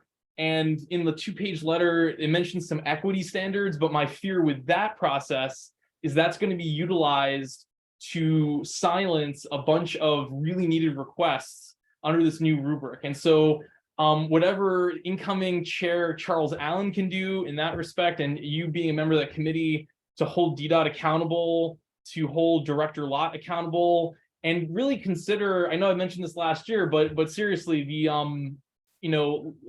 codifying this process into law so that it doesn't allow DDOT to just change the goalposts year to year. This is really the main mechanism just regular people have to improve traffic safety. And so if they have total authority over it, they can just change it willy-nilly. So anything you can do in that respect, greatly appreciated, but thank you. Absolutely. Thank you for all the work you've done on traffic safety, the fights for a 4-way stop, the good work that's coming. Georgia and Farragut is getting a stoplight. I hope when it is installed, you will be there for the celebration of that stoplight. The seniors at Colony House are grateful. I'm going to see them tomorrow at their Christmas party. And so they are very excited to be getting that, and as well as a 4-way stop that will be coming over nearby there. So I don't know if you are the commissioner with the most speed humps or not.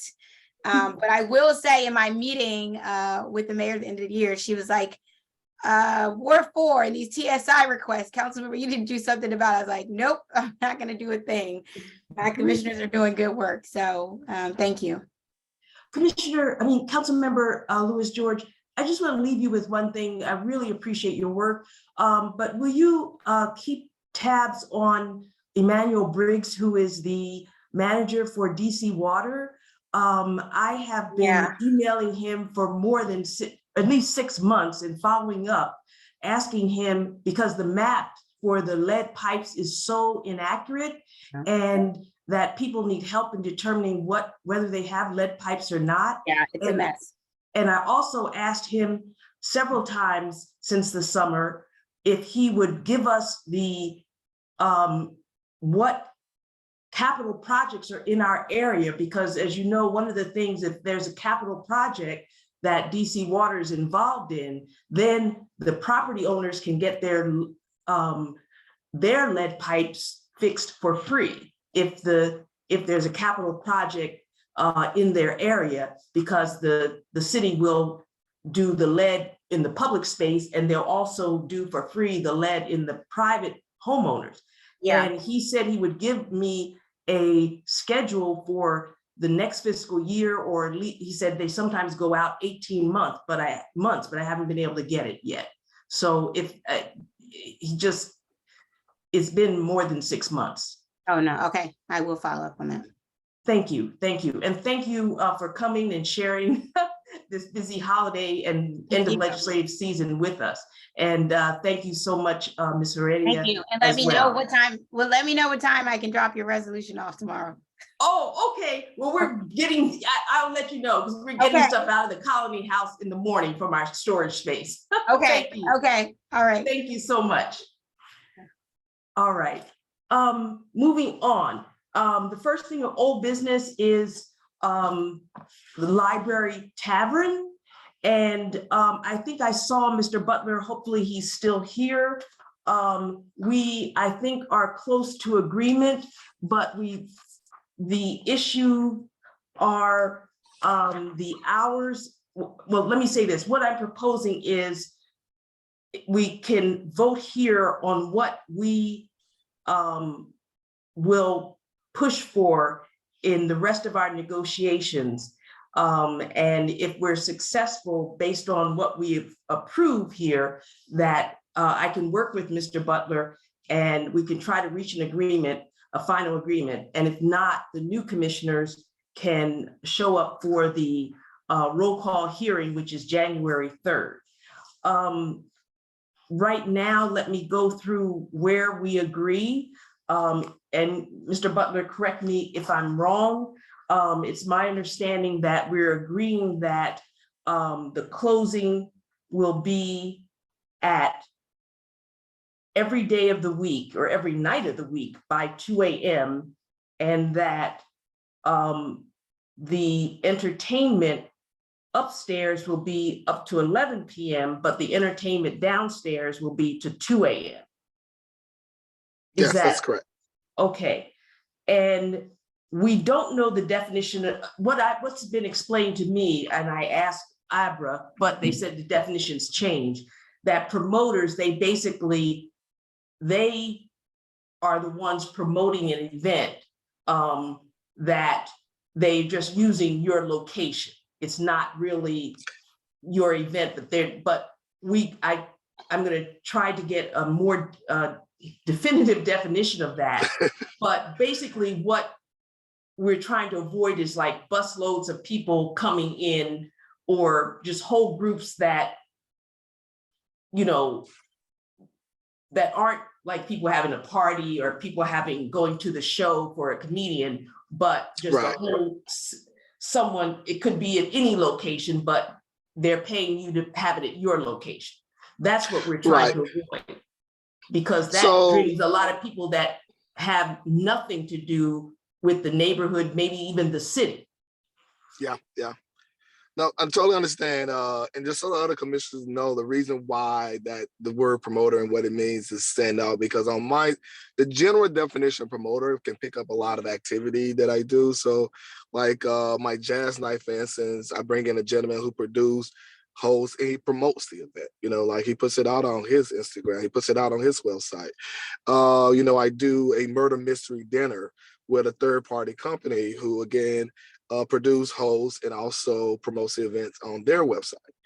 And then I also have had a burlesque show where a group comes in. Again, they produce, host, and they also promote the event themselves. The events are technically mine, but they're all bringing in a third party to actually produce, host, and they promote the event as well. So we've been struggling with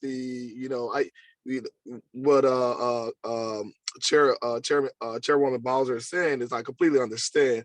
And I agree, because that's not really what I want, and nor is that what my intention to bring into. So we've just been struggling with this definition of promoters, because right now the settlement agreement just says no promoters. And I'm like, well, that really covers a lot of the events that I have to say no promoters. So we're trying to work that out and figure out what to do with that. Okay, all right. And I think those were, and something you said about holidays, that the DC government has different weekends that are holidays, where the current agreement basically says that the hours of operations will be extended 365 days a year unless extended hours are agreed by the parties. For their extended hours for ABRA, you have to apply for them. And so that, we could agree that every holiday, it could be an hour later, but the extended hours holiday schedule for ABRA is actually broader than that. And the establishment has to file kind of a little application with them. So that it's because it's not just the day of the holiday, it's the holiday weekend. So it has New Year's Day weekend, Martin Luther King Day weekend, Washington's birthday weekend, DC Emancipation Day weekend, Memorial Day weekend, Juneteenth, Independence Day weekend, Labor Day weekend, Indigenous Peoples Day weekend, Veterans Day weekend, Thanksgiving Day weekend, and Christmas Day weekend. So it's like a business can register December 1 for the New Year's Day weekend. It has to be, I think, 30 days ahead of time. But this is not in the proposal, but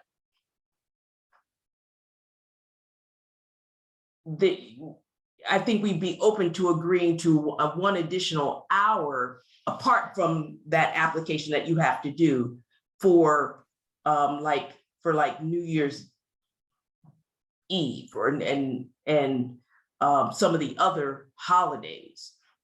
Yeah, it's about like I said, I think it's like 4 or 5 holiday weekends that come up throughout the year for ABRA. Well, actually, they're all the ones I listed, which is about 1, 2, 3, 4, 5, 6, 7, 8, 9, 10, 11, 12. Oh, wow. I didn't even know it was that many. Yeah, because I looked it up when you mentioned it. So that is like a separate application. But what we can say is that we could list certain holidays where, because it says in the current agreement, it says on January 1 of each year, applicant may operate for 1 additional hour. That can be extended to a few more holidays. Okay. Do you have anything else you want to say? I don't know what I'm definitely open to hearing from anyone online in regards to this, because I think where we're at a good place of agreement for most of the parts. The only thing I would say, just so everyone's aware, I don't know how many people have actually visited my location or not, but yeah, we don't do anything crazy right now. We don't do anything out the ordinary. We just want to make sure that we really want to make sure that the type of things that we do, like a jazz night, comedy night, are within the boundaries of and we also do mostly private parties on Saturday for like birthday parties, engagement parties, stuff like that. And we just want to make sure those are within the boundaries of the settlement agreement. And so that's a huge part of this, that push is to make sure we're within those boundaries of the settlement agreement. And so that would give you, for the downstairs main lounge area, to 2 a.m. for entertainment, and upstairs, because that's where all the windows are, to 11 p.m. And I think you thought 11 p.m. was okay, even when we talked last week, because you usually have brunches or something up there. Yeah, 11 p.m. is fine. I mean, honestly, the only time we really do anything upstairs in regards to entertainment, or at least live entertainment, is usually when like a group such as ANC or the Main Street group or someone like that come in and want to do a party. They might bring a jazz group or something in there. I don't think beyond that, and that's only happened maybe 2 or 3 times. I mean, beyond that, we haven't really done anything upstairs. I just want to make sure that we have the ability to do and we stay within the boundaries of the settlement agreement. The lounge downstairs, yes, that's very different. You don't hear much from the lounge downstairs, and that's really where we hold most of our events at, down there. Okay, so what I'm proposing, the changes in the settlement agreement that I think we can agree to, is that with regard to the entertainment, with regard to the hours of operation, 2 a.m. every day of the week. Okay. With regard to the entertainment endorsement, entertainment permitted downstairs 11 a.m. to 2 a.m. every evening of the week.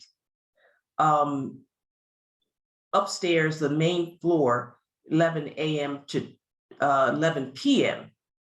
every day of the week. And get a more precise definition of promoters that does not cut off. Of course, if you had just to think of if you had a great person like Archie Shepp or any of the jazz greats, they would have their own people also advertising the event. Right. So I understand that. And I don't want to cut that off. Or if you had anybody, if I were starting out as a jazz musician, I'd want to ask my people to come. Right. So if we could find a better definition of a more definitive definition of promoters. And secondly, and the rest would be to add 1 hour to designated holidays, more than just New Year's, but like Martin Luther King, Memorial Day, Independence Day, and Labor Day, at least those. Yeah, and I think we can come down. If you can shoot me over that list, I can tell you what I work with. Because, like for instance, I have no plans to ever be open on Christmas. I just want my employees to be able to have their time with their family. So Christmas and Christmas Eve I close. So definitely, I don't think we're gonna need all 12 holidays, whatever it is that Arbor have. But yeah, you can see over the list. I can say, hey, these are the holidays I would like to be able to have an extra hour. Like up to about 6 of them. Need to take a look, because in my head, I was only because there's Veterans Day, 5 or 6 to begin with. Yeah, what did you say? Yeah, I mean, that's probably a reasonable number. I don't know what exactly all the holidays on the list are, but in my head, I was only thinking it was 5 or 6 to begin with. So I'm surprised to hear it's 12. Yeah. So that's probably a reasonable number, but I think the easier way to get there, you just shoot it over to me and I can take a look and say, hey, these are probably the dates that we would like to really have the extra hours. New Year's is the easy one, right? And maybe something like the bigger ones, that's already in the agreement, yeah. And probably some of the big ones like the 4th of July, something like that, which may or may July not be 4th, Labor Day. But yeah. Okay. Okay. Now I just want to ask you, I only got 35 more minutes on this, 35 more seconds. Is there any way that you can, because when I sent took the flyer around to the people on Kansas Avenue, I got a couple people on Kansas Avenue. They still get people's cars in their driveways or blocking their driveways in the rear. Is there some way to let your patrons know that there will be, or I don't know, I'm not asking you to contract with well, maybe that's what I'm asking, a towing service that could be on call that they could use to make sure to have cars towed if they're in the driveway. And you would think it'd be preposterous that someone would actually park back there for hours. It's one thing to park back there if you're getting some liquor at Northwest Liquors at the corner. But I know from talking to commissioners that were around the over at blanking on the name of the over in Rock Creek Park, when they have festivals, when they have tennis, that people will block people's driveways for hours. And this is over the years, I've talked to commissioners that's 4A, that people are bold enough to block people's driveways for hours on end, going to tennis matches and the sort. So is there something that you think you could do to prevent that? So I think there's very little I can do to prevent that, but I definitely, one time we talked about this settlement agreement a couple of years ago, I'm definitely full in supporter of engaging a tow truck that, the residents can call to say, hey, I have someone blocking the driveway, come tow the car. I'm completely supportive of that. I don't know necessarily that it should be the restaurant that engagement so much it should be maybe the ANC or a smaller community, which come. But I do think there should be a tow truck company engaged and it pass a law to those residents along Kansas. Say, hey, you see a car out there, call this tow company. Maybe we could work that out. Yeah, it's a lot to put Yeah. on you because you're not asking people to park illegally. But And the vast majority of the people, my audience, literally, even when we do like birthday parties, engagement, these are 40 plus, the age range regard, they're really like 40 plus, they're not even 30 plus. In my head, they're usually fairly responsible and don't do things like that. But at the end of the day, you just don't know people. Okay. And it only takes 1 or 2 people to be the fool of the group. But from my perspective, I'm not sure there's a lot that you can do from the restaurant perspective other than put up a sign telling people don't park over there. Yeah. But I think from a neighborhood perspective, it'd be wise to engage a towing company that the residents have access to, and they're able to call when someone's blocking the driveway.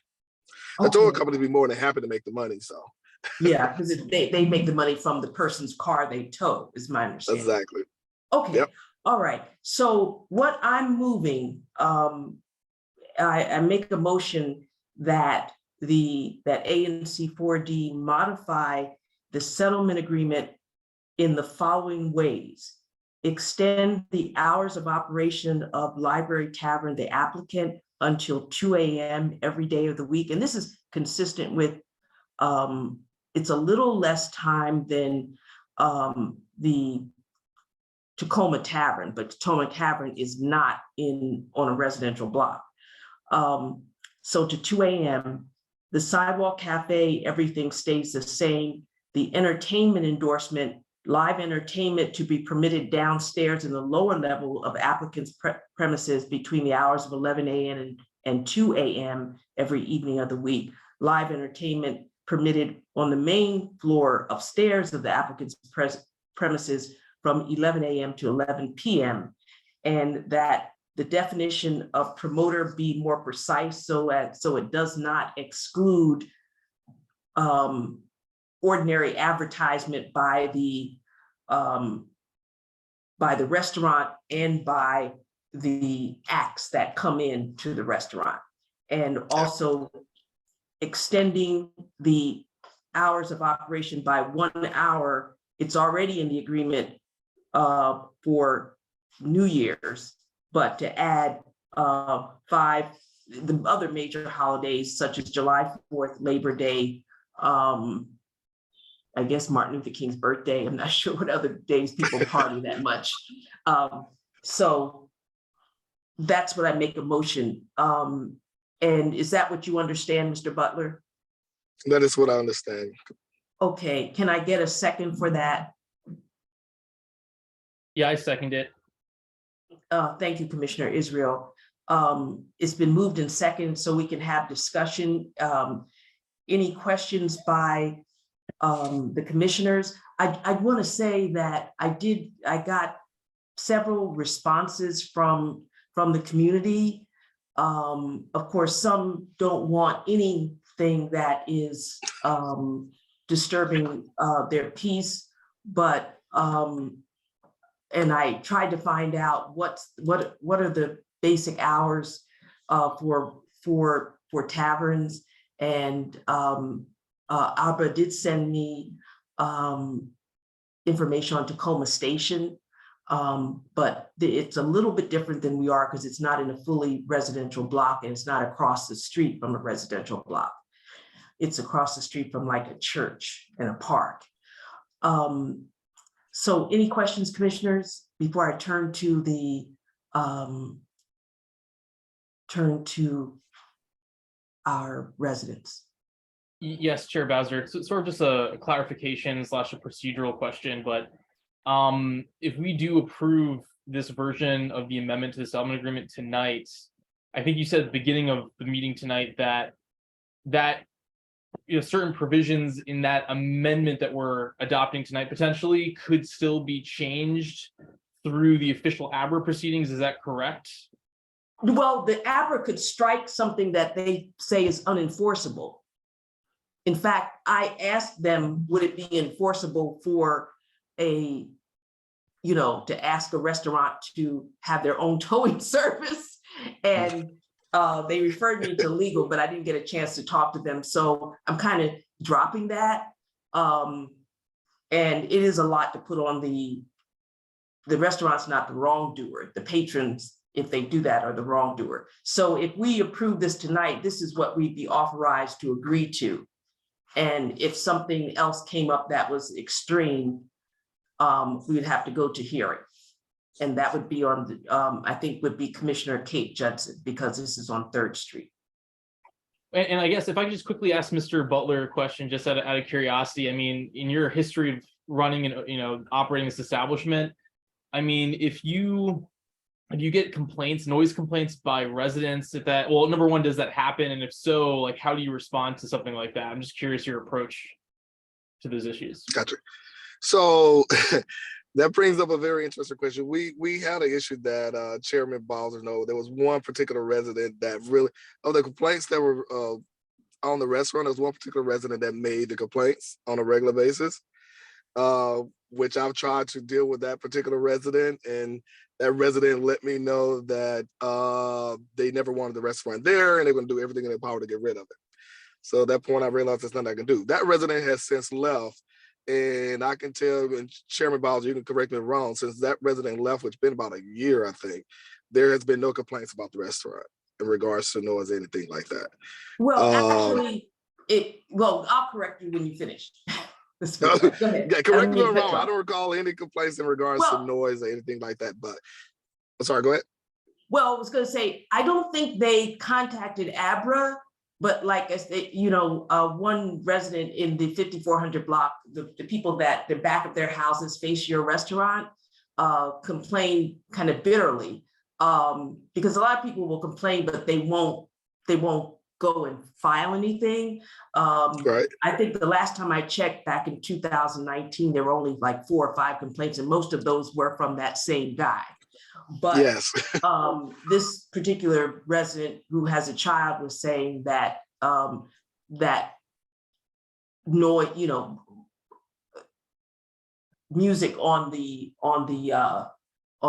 outdoor cafe was disruptive. And that's why I'm trying to keep everything inside. Okay, so be very clear. There was only one day I've ever, in the whole entire time of the business, if there was ever any music on the outdoor, and that was a small speaker the size of my iPhone, and that was during COVID because we were not allowed to have anyone inside. So we have never, beyond that day, ever had music outdoors. So I'm not sure when they complain about music outdoors, but we have many of the residents along that block that stop and sit outside the cafe on our sidewalk after we're closed. During COVID, and several of them was doing that. When we're closed and no one's there, they could have, and would not be surprised they actually had music out there. I recall at least once that I seen music out there when I showed up late to do some administrative things, but the restaurant itself does not have music, and throughout the 5 years, I only had music outside one time. Okay. So I can understand a resident being frustrated if someone else, but it wasn't the restaurant. I can tell you that. Okay. But the answer to the other commissioner, we used to vary. Like I say, after that one resident left, I've had me personally in the restaurant, no one stopped by to complain about the restaurant, but I can tell you, I'm usually trying to be very responsive to any complaints that anyone have. And part of that is being proactive, which is the reason why I don't get complaints, because I try to go out my way to not do anything that would give anyone anything to complain about. Got it. If that makes sense. Yeah, no, it does. Thank you very much. Okay, Yeah. thank you. Thank you both. Any other comments from commissioners or residents? I think there's a comment in the chat, Chair Oh, Bowser, I didn't see that it. Saying the hours are too late. Well, the hours, I hear you, and there were one resident thought 3 p.m. was too late, so we're limiting it into 2 a.m. Excuse me, 3 a.m. was too late. We're limiting it to 2 a.m. except for about 4, maybe 5 or so holidays.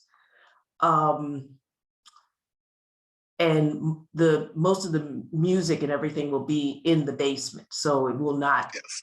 We know we're dealing with a fully residential block. If we were on Kennedy Street, if we were on the 300 block or 600 block of Kennedy Street, that would be a whole different thing. But that's why we're trying to limit it, not because we don't like I've eaten there only once, but it was good. And but because it's in the neighborhood. So that's my response to that. It's kind of a balancing act, and Yeah, go ahead. And I do want to clarify also for people that are concerned is when the restaurant first opened, we initially did the settlement agreement. There was nothing in the basement but pool tables. So all entertainment was contemplated upstairs. When I purchased the business, I transformed the basement to more of a lounge environment. And I purposely have pushed almost all my entertainment downstairs, not upstairs, where it won't disturb people as much. And the downstairs, I mean, it's a true basement. It's concrete walls all the way around it. Like there's no windows or anything. So since we've been doing anything down there, I don't think anyone really hear any sound out of it. And so we still push most of our down there. The only time I think we ever really have anything upstairs is usually during the daytime, during the on the weekends. Any other comments from residents? Okay, hearing none. The motion has been moved and seconded. So commissioners, I'm going to ask you to vote, and if I get a positive vote, I'm going to make some changes in the settlement agreement that I sent around earlier and present that with mine and Mr. Butler's signature as our settlement agreement for APRA's approval. They can approve or disapprove depending on what the board believes. All in favor of the terms that I've outlined for the settlement agreement between ANC 4D and Library Tavern with regard to the settlement agreement accompanying Tavern license number 105058, please signify by saying aye. Aye. Aye. Aye. Aye. And do we have all 5 of us here? Oh, I see Eric Smith. Yes. Okay. Thank you. The ayes are, I hear the ayes. Any opposition? Any abstention? Okay, the ayes have it. Thank you, Commission, and thank you, Mr. Butler. Thank you. I'll get in touch with you tomorrow. All right, sounds good. Okay, thank you so much. Okay, moving on very quickly. Oh, I think it's also me with the new, you have to find my copy.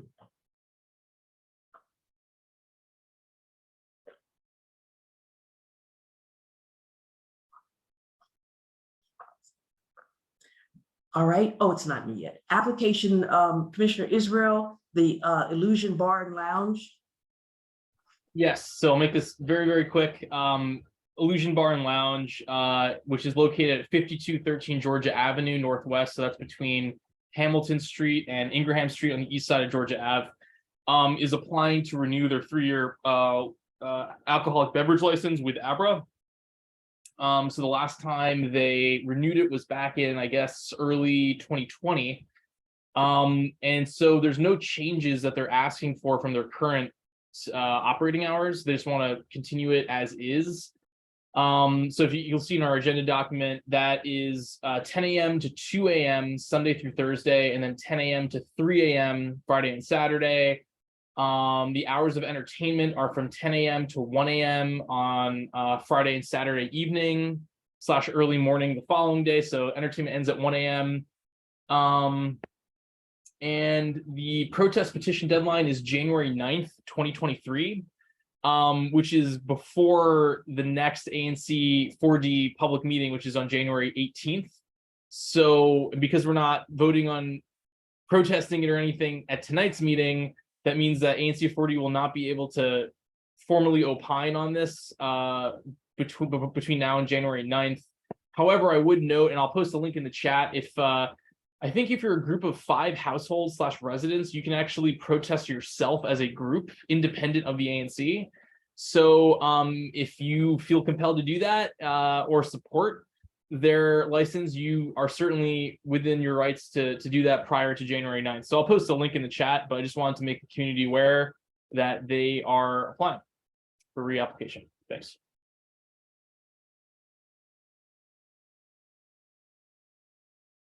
Oh, you're muted, Chair Bowser. I'm next up. Thank you, Commissioner Israel. The Golden Flower has applied for a Class C tavern license as well, and they're located at 441 Kennedy Street. This just came, I think, a day ago, and I called the number for the person that is the working with, that's representing the tavern. This is the bakery that's on the second floor of 441. It's next to the seafood restaurant that has not, they're opened, I think, but they don't really have enough staff, so they're not really serving people. But this is a woman that is she has a bakery, she's a baker, and that's on the second floor, but she wants to have a kind of a bar operation on the first floor. And so she's asking for hours to 2 a.m.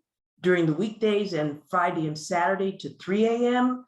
Again, this is on Kennedy Street, although there are residences on that block. This is on Kennedy Street. And the hours of service indoors would be Sunday to Thursday, 2 a.m. and Friday and Saturday to 3 a.m. And this is, and she's also applying for a sidewalk cafe with 10 seats and wants to serve alcohol on the sidewalk cafe. We are finishing our term, so we will not be dealing with this directly, but I wanted to let people know this is 441 Kennedy Street. It is right next door to the seafood place that has not opened.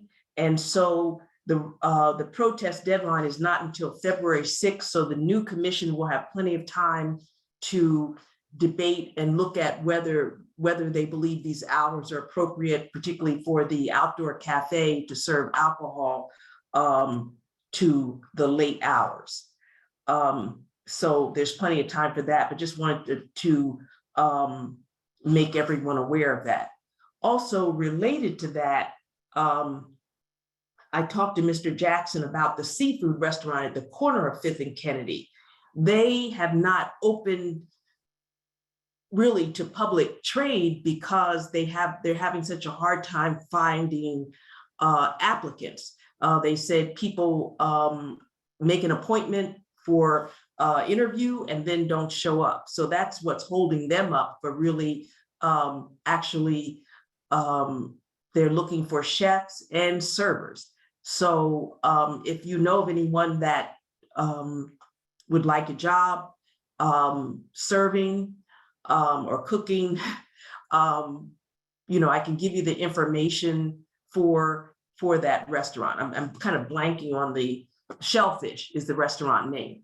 And I could give you Mr. Jackson's information if you want. That's it because this will be handled with respect to the Golden Flower at 441 Kennedy Street. That's going to have to be handled by the new commission. Next, ANC vote on amendments to bylaws. Israel, Israel. Sure. So I know it's already 8:41. I'll try to wrap this up as quick as I can. But if Commissioner Noble wouldn't mind screen sharing the documents just so that everyone can see the track changes that I'm proposing. But in the agenda that Commissioner Bouquet put together, there's a good summary of the proposed changes here. So the first, and the whole reason I wanted to do this was to sort of make things easier for the incoming commissioners in certain respects, so that take it off their plate for next year, because you're going to have a lot to learn, and we want to try to make it easier for you and however we can. The first change is purely, technical in nature, really. It's just changing. Sorry, it's just changing the boundary descriptions for the 8 new single member districts and the commission boundaries as a whole. Because for everyone's awareness, starting January 2nd at noon, those new boundaries go into effect officially. And so the current bylaws have the 6 existing SMDs and the current commission boundaries since January 2nd, 2013, which will be invalid in 12 days. So I figured let's change that. The language is directly from the enacted ANC law that the council passed in early June. So it's a very formal boundary language, but that's actually from the legislation, now law. So that's what that does. That's in Article 1, Section 1.02 of our bylaws. The second change is in Article 5, Duties of Officers, Section 5.01, under the sort of the responsibilities of whomever the chair is in a given year. And it's regarding the legally required annual report that all all commissions have to file with the DC Council by December 1st of every year. So it's a legal requirement. It's in the DC Code. There's a few generic, descriptors in the actual law itself about what needs to be in the report. But other than that, there's no real process in the law of like how the report gets done, et cetera, et cetera. And before going on, I want to thank Chair Bowser for doing the vast majority of the work these last 2 annual reports. But I figured that it would be good to have sort of some benchmark for future commissions in terms of when a first draft has to be done and circulated to fellow commissioners, just to keep folks on track, because sometimes life gets in the way, and that December 1 deadline is a legal deadline. So sort of for everyone's sake, I figured it would be good in our bylaws to actually have a date in which a first draft has to be circulated, not the final one, the first one. And so the bylaw, this change just basically says that by November 16th of each year, the chair has to circulate a first draft of the report. That gives all the commissioners a full 2 weeks to edit, provide input between that first draft and December 1st. So that would be the responsibility of the chair to do that by November 16th. That doesn't already exist. And it also just makes it clear that when the law says the annual report covers the preceding 12 months, that means December 1st of the previous year to November 30th of the current year in which you're writing the report. So it's those 12 months specifically, because it's a little confusing. The law doesn't actually say exactly, but one can assume it's those 12 months because the deadline is December 1st. So we just say that in the bylaws. The third change is in Article 6, meetings, Section 6.06, voting. This is regarding one of the most important things we do as commissioners, which is actually vote on stuff, and making sure we capture those votes accurately. There have been a couple of instances where, we've been having virtual meetings now, the commission has since March 2020, and there are sometimes technical issues or a commissioner has dropped off without indicating that they've done so. And so when it sounds like a unanimous vote, and there were 6 of us at the beginning of the meeting, but by the end there's 4 or 5, we want to make sure that, the meeting minutes are captured accurately. When we send a resolution or a letter to some DC agency, when we say it passed 6-0, it actually did pass 6-0, not 5-0. So just making sure that that's factual is really important. And so this change in the language of the bylaws says that there would have to be a requirement for a roll call vote for each commissioner on any items requiring a vote of the commission if the public meeting is being held virtually or in a hybrid format. So if it's entirely in person, obviously you can physically see everyone in the space and determine who is physically there. But this way, we just ensure that the vote's captured accurately and say, Commissioner X, what's your vote? And if they're not there, then we know that they're not there. So this just makes it clear for everyone, for the incoming commission, who I presumably will continue virtual meetings for a while. So just to sort of set that, that rule in the bylaws. And the very last one is Article 8, Standing Rules, Section 8.1, 8.01 adoption. So this change actually removes some existing language from the bylaws rather than add something or change something. It removes the requirement for an incoming commission at the start of a 2-year term. So an incoming commission after the election has taken place to vote on adopting the commission's existing standing rules at their first public meeting for those 2 years. It's kind of bizarre that would be in the existing bylaws, but it is there. And I consulted with some parliamentarian people that I said, is this actually a requirement under Robert's rules? And they said, no, that in fact, the bylaws and standing rule documents from our existing commission as it's composed automatically carries forward in perpetuity unless a future commission proactively votes to change something. So it's just kind of weird that the very first meeting in January, it's going to be 8 new people, to have to put this on their agenda under our existing bylaws. This is sort of nonsensical to me, nor is it actually required under Robert's rules. Certainly, if they want to change something in the bylaws or standing rules, they can do that at any meeting they want. So this just removes the requirement that they vote to approve the existing standing rules that are already there at the first meeting of the 2 years. That's it. Those are the 4 changes to our bylaws. And I guess at this point, I make a motion that we adopt the changes outlined that I just mentioned. Do we have a second? Second it. Okay. I second it.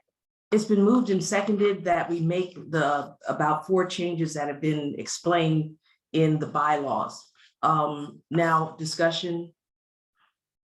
Let me say, I think that the voting and circulating circulating draft for the annual report should be in the standing rules, and you put it in as an amendment to the standing rules. I don't think it's necessary to be in the bylaws.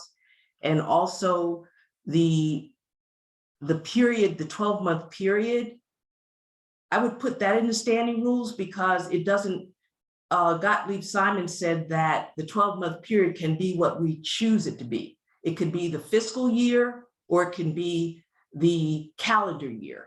So it's not something that is, I would say we would put that in the standing rules if you want to do it, December 1 through November 30th. I expressly asked him about that about a year ago, and it doesn't matter under the statute. But either way, I think it should be in the standing rules. That's my comment. So what sections of the standing rules would you recommend those 2 items be placed under? Because I'm supportive of it. I just want to know where you think it should go logically. Well, you had it under reports. You had it in the change in the standing rules to talk about the first draft 2 weeks before December 1st. But right. Also you could put that for that report, it could be, if you're saying that you think it should be December 1 through November 30th, because that's something, it might be easier to change since it's not something that's required by statute. It could be fiscal year or calendar year. So I would put it there. I mean, I'm not against it, but I would just put it there rather than putting it in the bylaws. Yeah, and my apologies, because I already answered my question beforehand, because the next thing we're going to vote in is changes to the standing rules, which already covers those 2 things. So sorry, it's been a long couple of weeks. So I'm totally fine not making those 2 changes to the bylaws, since we're going to take a vote on those exact things to the standing rules right after this.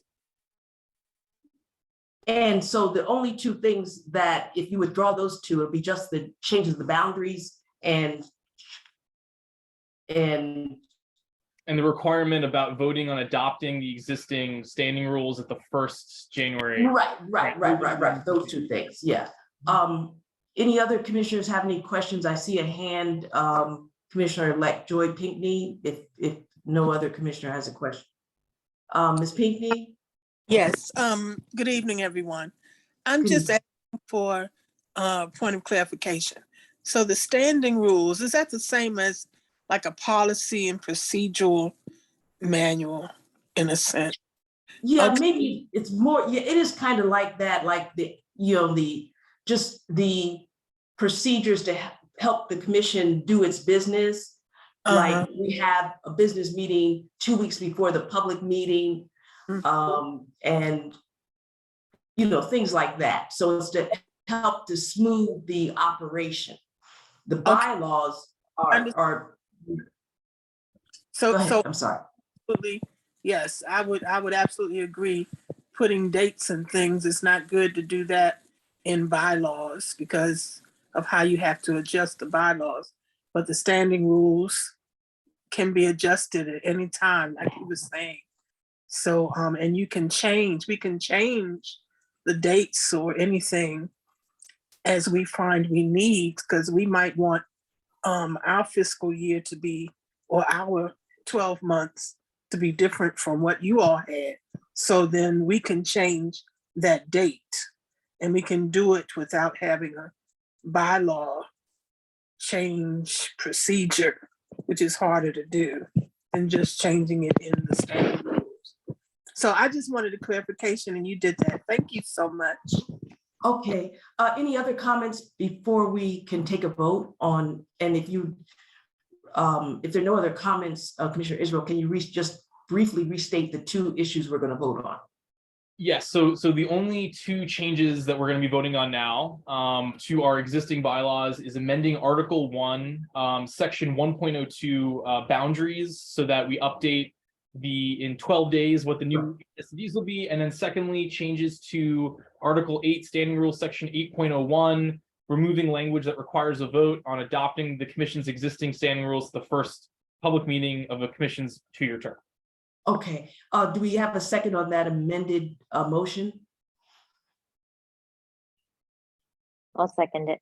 Okay, it's been moved in second that we make these changes to the bylaws as presented by Commissioner Israel. All in favor, please signify by saying aye. Aye. Okay. Was that 6 of us? Okay. Any opposed? 5 of us. 5 of us. 5 of us, right. Commissioner Linjo is here in spirit. 5 of us. Any opposed?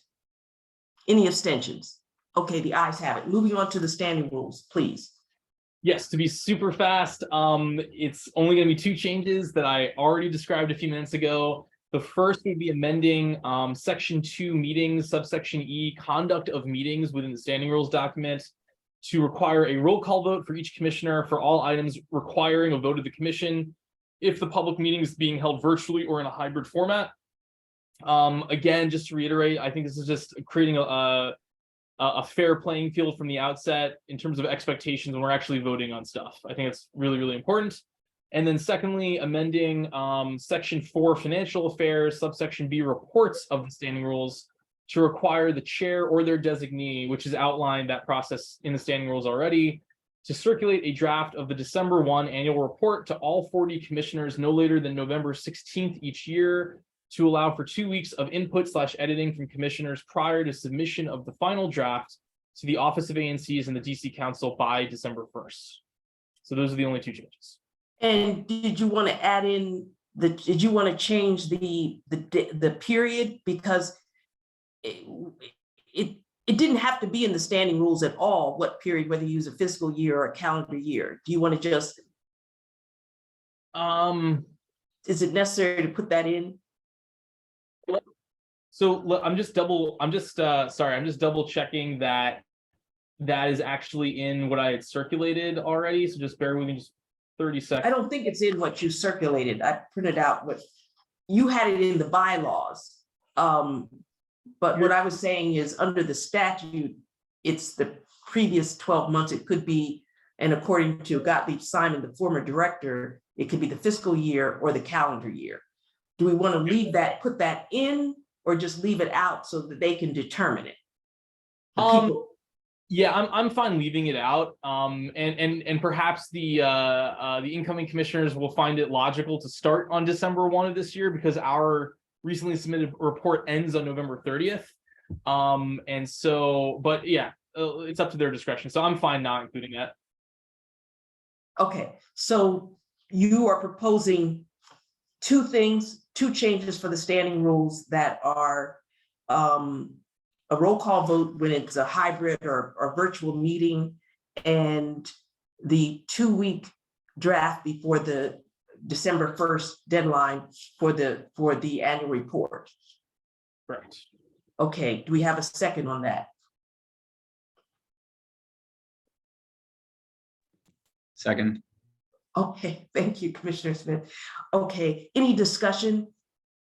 And please be quick, but I'm not trying to squash discussion.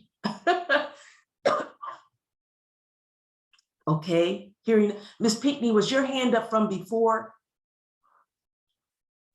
Yes, sorry, let me get rid Oh, of it. that's okay. Oh, that's okay. Okay, all right. Hearing no discussion, we want to vote on these two proposed changes to the standing rules. And we have a motion and a second. And again, it's for a roll call vote when it's virtual or hybrid, and also a 2-week sending the draft for the December 1st annual report. Commissioners, all in favor? Oh, did you have a comment, Commissioner Bouquet? I thought I saw your hand. So I'm wondering if we can vote for each one separately, because I'm supporting one and abstaining from Yes, another. we can. Okay. Okay, But your second went for both, but we'll vote, yes, got it. yes. Got it. Okay, let's just vote on, commissioners, if a public meeting is being conducted either virtually or hybrid, to do a roll call vote so we don't miss the fact if someone has left the meeting, like we did, I did one time. All in favor of that modification to the standing rules, please signify by saying aye. Aye. Is it a roll call vote by individual commissioner? Right. So you should call out each individual commissioner and ask what they're. Right, but it's not in effect yet until we voted. And I'm checking to see, Okay. and I'm checking to see that everyone's here. Because what we missed is Commissioner Smith left the meeting and I didn't notice it when I did a vote. Okay. That's my bad. I apologize. No, I'm just saying, we did it, we made a mistake once. I mean, you know, it's not a big thing. No, but I thought a roll call vote was asking each commissioner to vote in order. Right, but we're gonna do that, if we We're pass still gonna do the this, group. Okay, yeah, if we pass this, that's what they'll have to do until they change it. okay, You see what I'm saying? yes, yeah. So right now, we don't have to be a roll call vote. If you're in favor of this, signify by saying aye. Aye. Aye. Okay, opposed? Abstentions? Okay, I heard from 3 people, but who is opposed and who is abstaining? All right, I don't think did I hear 5 ayes? Commissioner, I believe you did. oh, okay, all right, okay, I just didn't want to make another mistake. Okay, all right, the second thing is to have the first draft of the annual report 2 weeks before the December 1st deadline for that annual report. That was moved in second. All in favor, please signify by saying aye. Aye. Aye. Aye. So there's 3 ayes. Any opposed? Any abstentions? I abstain because I think it depends on people's schedules. Okay. I abstain as well. So it's 2 Yeah, abstentions and 3. So it's 3, pardon me? It's 3 ayes, I think. 3 ayes and 2. 2 and 0 nays and 2 abstentions. Okay, so it passes. All right, I think that is it. Oh, Yes, that's it. Happy holidays, everybody. Whatever. Chair No, Bowser, no. we Is there still- something else? I'm sorry, I Yes. thought that was it. I'm sorry. Mr. Smith's resolution. Oh, yes, I'm sorry. I put it in the first page and overlooked it. Sorry, Commissioner. Go ahead, please. No, that's quite all right. And I want to call out Ms. Koster, who's on the line, for putting forward this request and doing the due diligence and being incredibly helpful. So what we're talking about today is supporting the expansion of the law in DC, which currently allows for targeted grants to DC homeowners in historical districts to provide for repairs and repairs on those historical buildings. What is not currently covered in that targeted grant program are historical landmarks that are not within historical districts. There's a very large historical complex within 4005, the Hampshire Gardens, which is a lovely complex. I believe it's the first complex in DC to have a centralized garden feature. And it's a really fantastic place that is coming up on 100 years old and does require a number of repairs to it. What this resolution does is to support a change to the law to allow these DC homeowner targeted grants to be used for historical landmarks, as well as those buildings which are in historical districts, which is a larger conglomeration of buildings considered historical. And the reason for the change is because we strongly believe that the initial intention of the grant program to preserve these historic spaces is best served by also including historical landmarks. This bill advocates for that change. It'll be sent to the council and the mayor's office to propose a legislative change. And so I will go ahead and motion that the commission approve the resolution in support of modifying the DC homeowners targeted grants program to include historical landmarks. I think we can get a second and then we can have some discussion. I second it. It's been moved and seconded that the commission send a resolution and propose legislation to extend grants to historic buildings, even when they're not in an historic district, like Tacoma is a historic district. My question is this for buildings that have have renters, as in addition to buildings that have where they're homeowners? I wasn't clear. Right, and I believe I can answer this, but please correct me if I'm off here, Ms. Koster. But the issue, one part of the issue is that currently the law is written in such a way as to target sole homeowners rather than people in situations like at Hampshire Gardens, where many of the owners are condo owners. And I think that that's the key differentiation, because a landlord of apartments, it wouldn't be the tenants that would be applying, it would be the homeowner. So I think that they would already be covered, but this particularly also helps to address the fact that many buildings are jointly owned, and those homeowners also have needs for common repairs of the historical properties. Would you say that that's accurate, Ms. Koster? Yes, I would. And the DC Council has started to experiment with giving some funding under the targeted homeowner grant to multifamily properties. So they just provided some funding to a property, I'm forgetting the name now, in Mount Pleasant, but it's kind of in its trial phase. So traditionally it has just been for sole homeowners. But yes, I think, if we're able to add any language around that effect, to sort of make this also eligible for multifamily properties, that would be great. Right, we can definitely include that as part of what we're discussing. add in a sentence if the commission is comfortable with that. Or a Okay, small and paragraph. tell me what sentence you want to add in. Okay, 1 second here. I'll tell you. I mean, what concept you want to add in? I mean, it doesn't have to be Right, the exact sentence. concept is that, so I just want to say that this would probably go along paragraph 4, if you have it in front of, which currently states, whereas Hampshire Gardens shareholders represent a diverse community, including low and moderate income residents and seniors, high costs of repairs may make living costs untenable for many of those residents.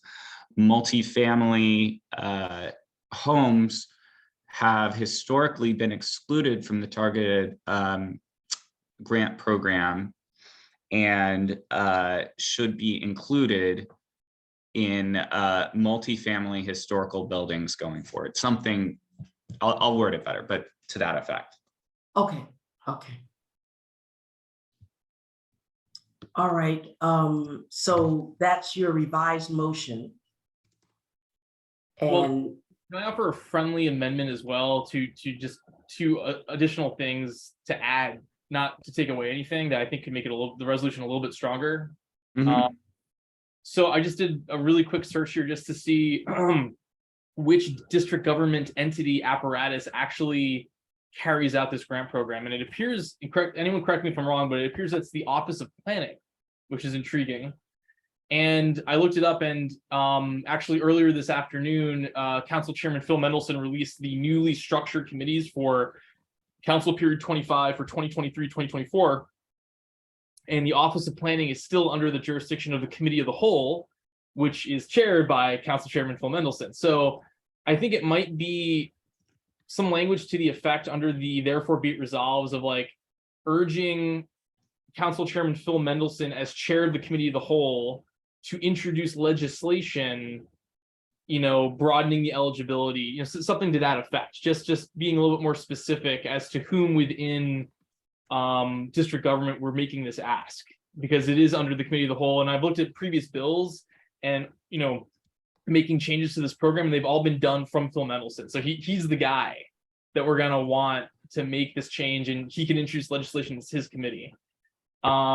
So maybe in the first, therefore be it resolved, I mean, you could add like another sentence at the end or a clause that says something like, so it says to include DC historic landmarks not located in historic districts, comma, including, Hampshire Garden Apartments, period, and urging Phil Mendelson as chair of the Committee of the Whole to introduce legislation making this change in Council Period 25. So like within the next 2 years, specifically you, Chairman.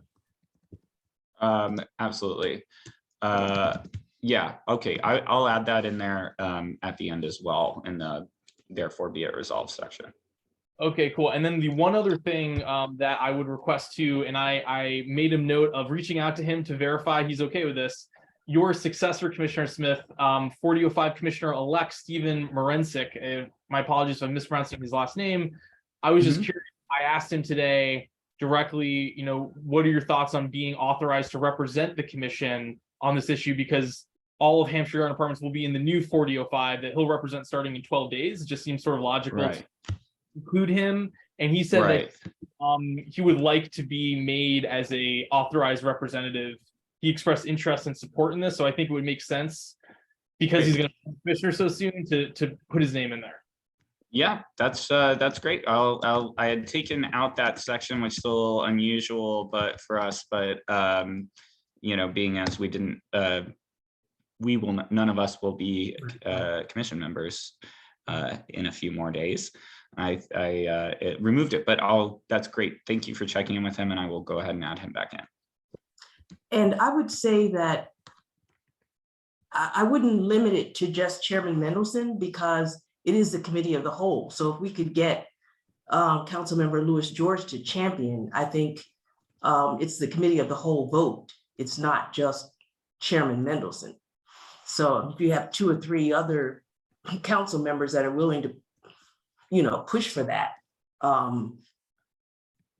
then maybe like I agree. I think that's a good point. So maybe something to the effect of urging the Committee of the Whole to pass legislation to this effect, including. So let me tell you, just here's what I wrote down first off.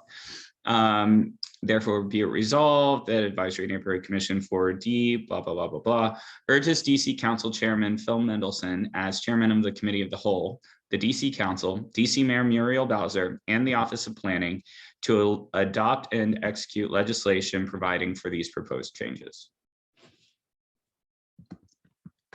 Any thoughts? Well, I mean, it's not a big point. I just don't think we need to say, because the Committee of the Whole votes. Of course, Chairman Mendelson is the most powerful person. But I think we want to, if we can interest any council member to advocate for it, I think that's the main thing. Sure. Yeah, and in fact, I mean, so the thing is, I ordinarily probably would want to send this to the committee chair. So in this place, so I agree with Zach that calling out Phil Mendelson specifically is a good idea. I could also include Councilmember Louis George immediately after him as our local representative, and to kind of give her a specific shout out of us needing help with this execution, if you think that's appropriate. Yeah, I think that's fine. Okay. Any other comments before we move to a vote? I would think that the second that we had would cover this because it's just minor changes. Okay, hearing no comments from any residents. Ms. Coaster, do you have any final comments? I don't. The changes sound great. And thanks so much to Commissioner Smith and everyone for supporting this. Much appreciated. Okay, thank you.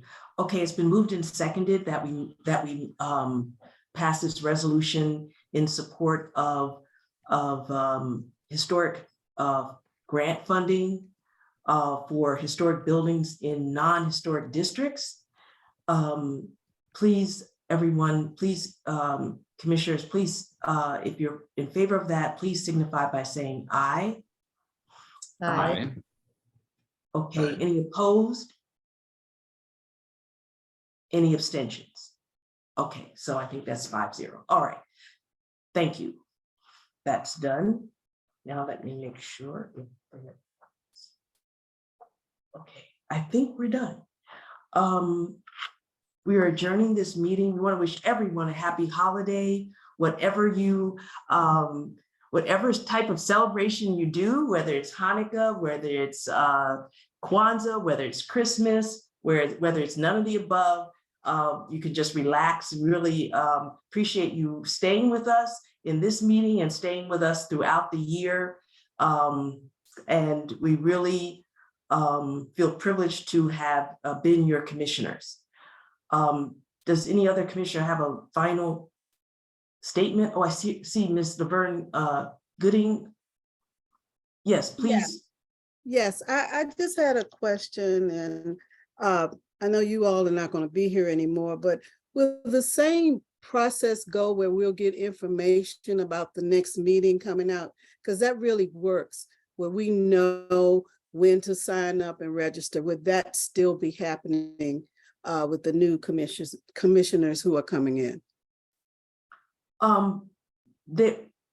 We conducted, there was a kind of a training session for the new commissioners, and we're letting them know what our processes are, and they can choose under the statute. There have to be a certain number of ways to contact the constituents, and they can choose among the ways, but they have to use several ways. You can use email, you can use paper, you can use listservs, newspaper ads. In Ward 3, they list the times in local newspaper. So they are mandated by law to give several means of notice to the residents about the meetings. And Okay. I think they will do that. Ms. Pinckney? Yes, hi, I can answer that, I believe. And if it's okay with you, council, call you councilman, commissioner, because we will be 4D, I would like to still use the system that you use to notify everybody about the 4D meetings. It works. We have a couple of weeks to figure out how we're going to transform or transfer all the stuff, but that works. And the members of who have subscribed to the 4D announcements, that doesn't cease because you're not there. Right, So right. the answer is yes, you will still be notified in the same way. Thank you. I appreciate that. We're going to No pass all problem. that information over to the new commissioners. Great. Okay. Thank you, everybody, for sticking with us tonight and sticking with us all year. Commissioners Bouquet, Smith, Israel, and Noble, do you have any final comments? Yeah, Chair Bowser, if you wouldn't mind, I just want to express my appreciation for all of my ANC 4D colleagues, even when we disagreed about things. It's been an honor to serve alongside you these last 2 years. And I also want to mention the service of former 4D01 Commissioner Eric Linshow, who did a fantastic job and whom I consider a friend now, for all of his work. But it's been an honor, and everyone still remaining on this call, the short number we have here, please continue to be engaged and attend these meetings. Just thank you for the experience. That's it. Thank you. All right. Anyone else like to make, oh, Commissioner Bouquet, yes, go ahead. I'll just share a few words, words. It's late, sorry. I also thank everyone on this commission. It has been an honor and a really good experience. I initially one of the reasons I did was to really learn more about the community in which my husband and I recently moved into. And I did just that. And I found a beautiful community and really amazing residents that live here. So I am overjoyed that I was able to be a part of it within those 2 years to try to help as much as possible.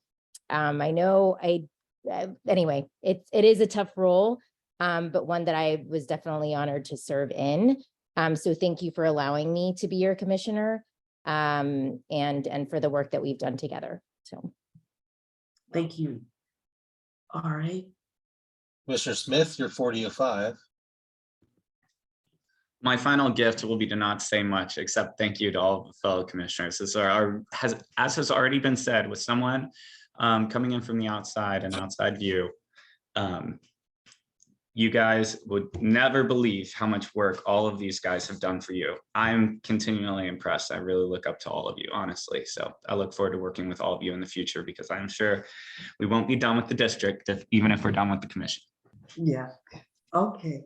Thank you all. It's been great serving. Wait, Commissioner or Chair Bowser. So first of all, I want to honor you as chair in that resolution that was passed on your behalf. I think that was. That was a total surprise. Wow. But we'll give you your time, but I do get my 2 minutes, and it really has been an honor to serve in two terms, and as you know, a lifelong resident of DC. It has been fascinating to learn about the workings of the DC government, especially as someone who's coming at it from a, let's say, private enterprise perspective. So I will say that, and I do respect, folks who try to understand the history of DC. But I do think there's people that come here and try to have their own personal revolution without necessarily understanding the history of this city. And I think those people usually burn themselves out, but I think we are leaving a lot of our longtime residents behind when it comes to our seniors and longtime residents and the folks who don't get the resources that we otherwise spend probably on speed humps and bike lanes and things that are sort of hot topics. True. And so that has always concerned me. And like much of life, things are gray, right? And resources are limited, and logic doesn't always prevail in the DC government. I think some agencies are better run than others. And I think people should understand that. And if you remember, Chair Bowser, it was Aaron Polkey who left a long statement when he left, and so basically said you should hold those at the senior levels of the DC agencies accountable, because we as ANC commissioners only have so much power. And I think that statement is true now as it was 2 years ago. And so I think it's important to keep in mind. So, the last thing that I'll say is I do really get concerned about violent crime in the city. I remember, the late 80s and early 90s around here. I mean, Councilmember Louis George can come and talk about legal technicalities of this and that, but the reality is she in favor, or are any of us in favor of increased penalties for illegal possession and use of guns or not? And I think if you pull a trigger to make a statement or to solve an issue, then there should be a harsher penalty. And that's just the way I believe. I think it's sad to see our city falling into more violent crime, and us sitting in an echo chamber here with people who are not, the people who are pulling these triggers are not signing on to sit on an ANC, right, to listen to the stuff. And we had 2 shootings in Georgia Avenue in the middle of the day last week. That stuff deeply concerns me. So when I think about the world being unequal, it's unequal in a lot of ways. I don't think tougher penalties on illegal guns is one of the ways in which it's unequal. I just don't. So that's my own personal leave it with. But so I'm disappointed the commission didn't take this up. I proposed a resolution that didn't get considered, and I hope the decision of this commission to not consider the resolution sticks with the rest of you as we get more shootings in our neighborhood. And I think a lot of people pay lip service to public safety, but I think we can do 2 things at once. We can both increase resources for the people that need it, and we can be harsh on the people that are doing things irresponsibly. And that's probably a small percentage of the folks that we're talking about. But I think, again, that needs an open mind and an understanding of the fact that the world is gray and we can do 2 things at once. So with that, I wish the incoming advisory neighborhood commission the best of luck. I think I'm a pretty reasonable person, so I'll wish them the best, and it's been overall a good experience. So, Chair, your final words. Oh, well, I've learned a lot. I mean, there have been so many changes in the neighborhood since 2003, when I had a big gap there, but 2003 when I first began to serve. I did that because my ANC commissioner, who lived right at the end of my block, and her daughter lives there now with her family, Hattie Holmes, died in 2002. And even though she remained on the voting rolls for years, I have to check to see if she's still there, but that's another story, another issue. But I think what I see from the last couple years is that, with respect to the deputy mayor for public safety and justice and the Office of Neighborhood Safety and Engagement, I really don't think, I think more could be done, because one resident told me that the violence interrupters, they'll go talk to certain people, certain guys a couple times, and that's it. And I just don't think that the public safety, the non-police public safety people are really putting enough money and time and effort, because they wouldn't tell us. We didn't even know, I didn't know what was happening on my part of Kennedy Street. And I think that's unforgivable. And when the deputy mayor for public safety won't even answer our written questions, even when we follow them up, it's just not acceptable. And I think not doing it because they're not responding to us because they're not really being active. I think there's so many things that need to be made better in our city, and I see them. I'm glad to have been a commissioner to see them up close. Just for example, Rudolph Elementary School, that used to be in my city, used to be where Washington Latin was, and they could have put money in it. They was so neglected that, you know, I testified and asked them to not close it, but put money in it. But, you know, our then Ward 4 council member, that wasn't to be. So there's just so many things. And we get to see people being homeless, people asking for, in the last month, 2 people asking for emergency shelter because of domestic violence. And, you know, what can you do but refer them to the places where they can apply? So it's just so much to it. But I'm glad to have served, and it really makes me see, because you know, it just, when you see what's happening, you see the different agencies, as you say, some are so much better than others. Some and sometimes walkthrough helps. We did a walkthrough just about a month or so ago. Hopefully that'll help with the Department of Buildings. And as someone that was on the Attorney General-elect's transition team, that's something, you know, pushing the Department of Buildings is something that we talked about with respect to affordable housing and nuisance properties. So it really gives you a ground view of what's happening in where you live and in your community. So I appreciate having been able to do that. That's all I have to say. You all have a good holiday, okay? I'm adjourning the meeting at 9:28 p.m. And for those of us who want to tune in January, the meeting will be Wednesday, January 18. But we will not be sitting in the commissioner chair. We will be listening to the new commissioners if we join. All right, that's it. Signing off. Thank you, everyone. Everyone. Bye, everyone. Merry Christmas. Merry Christmas.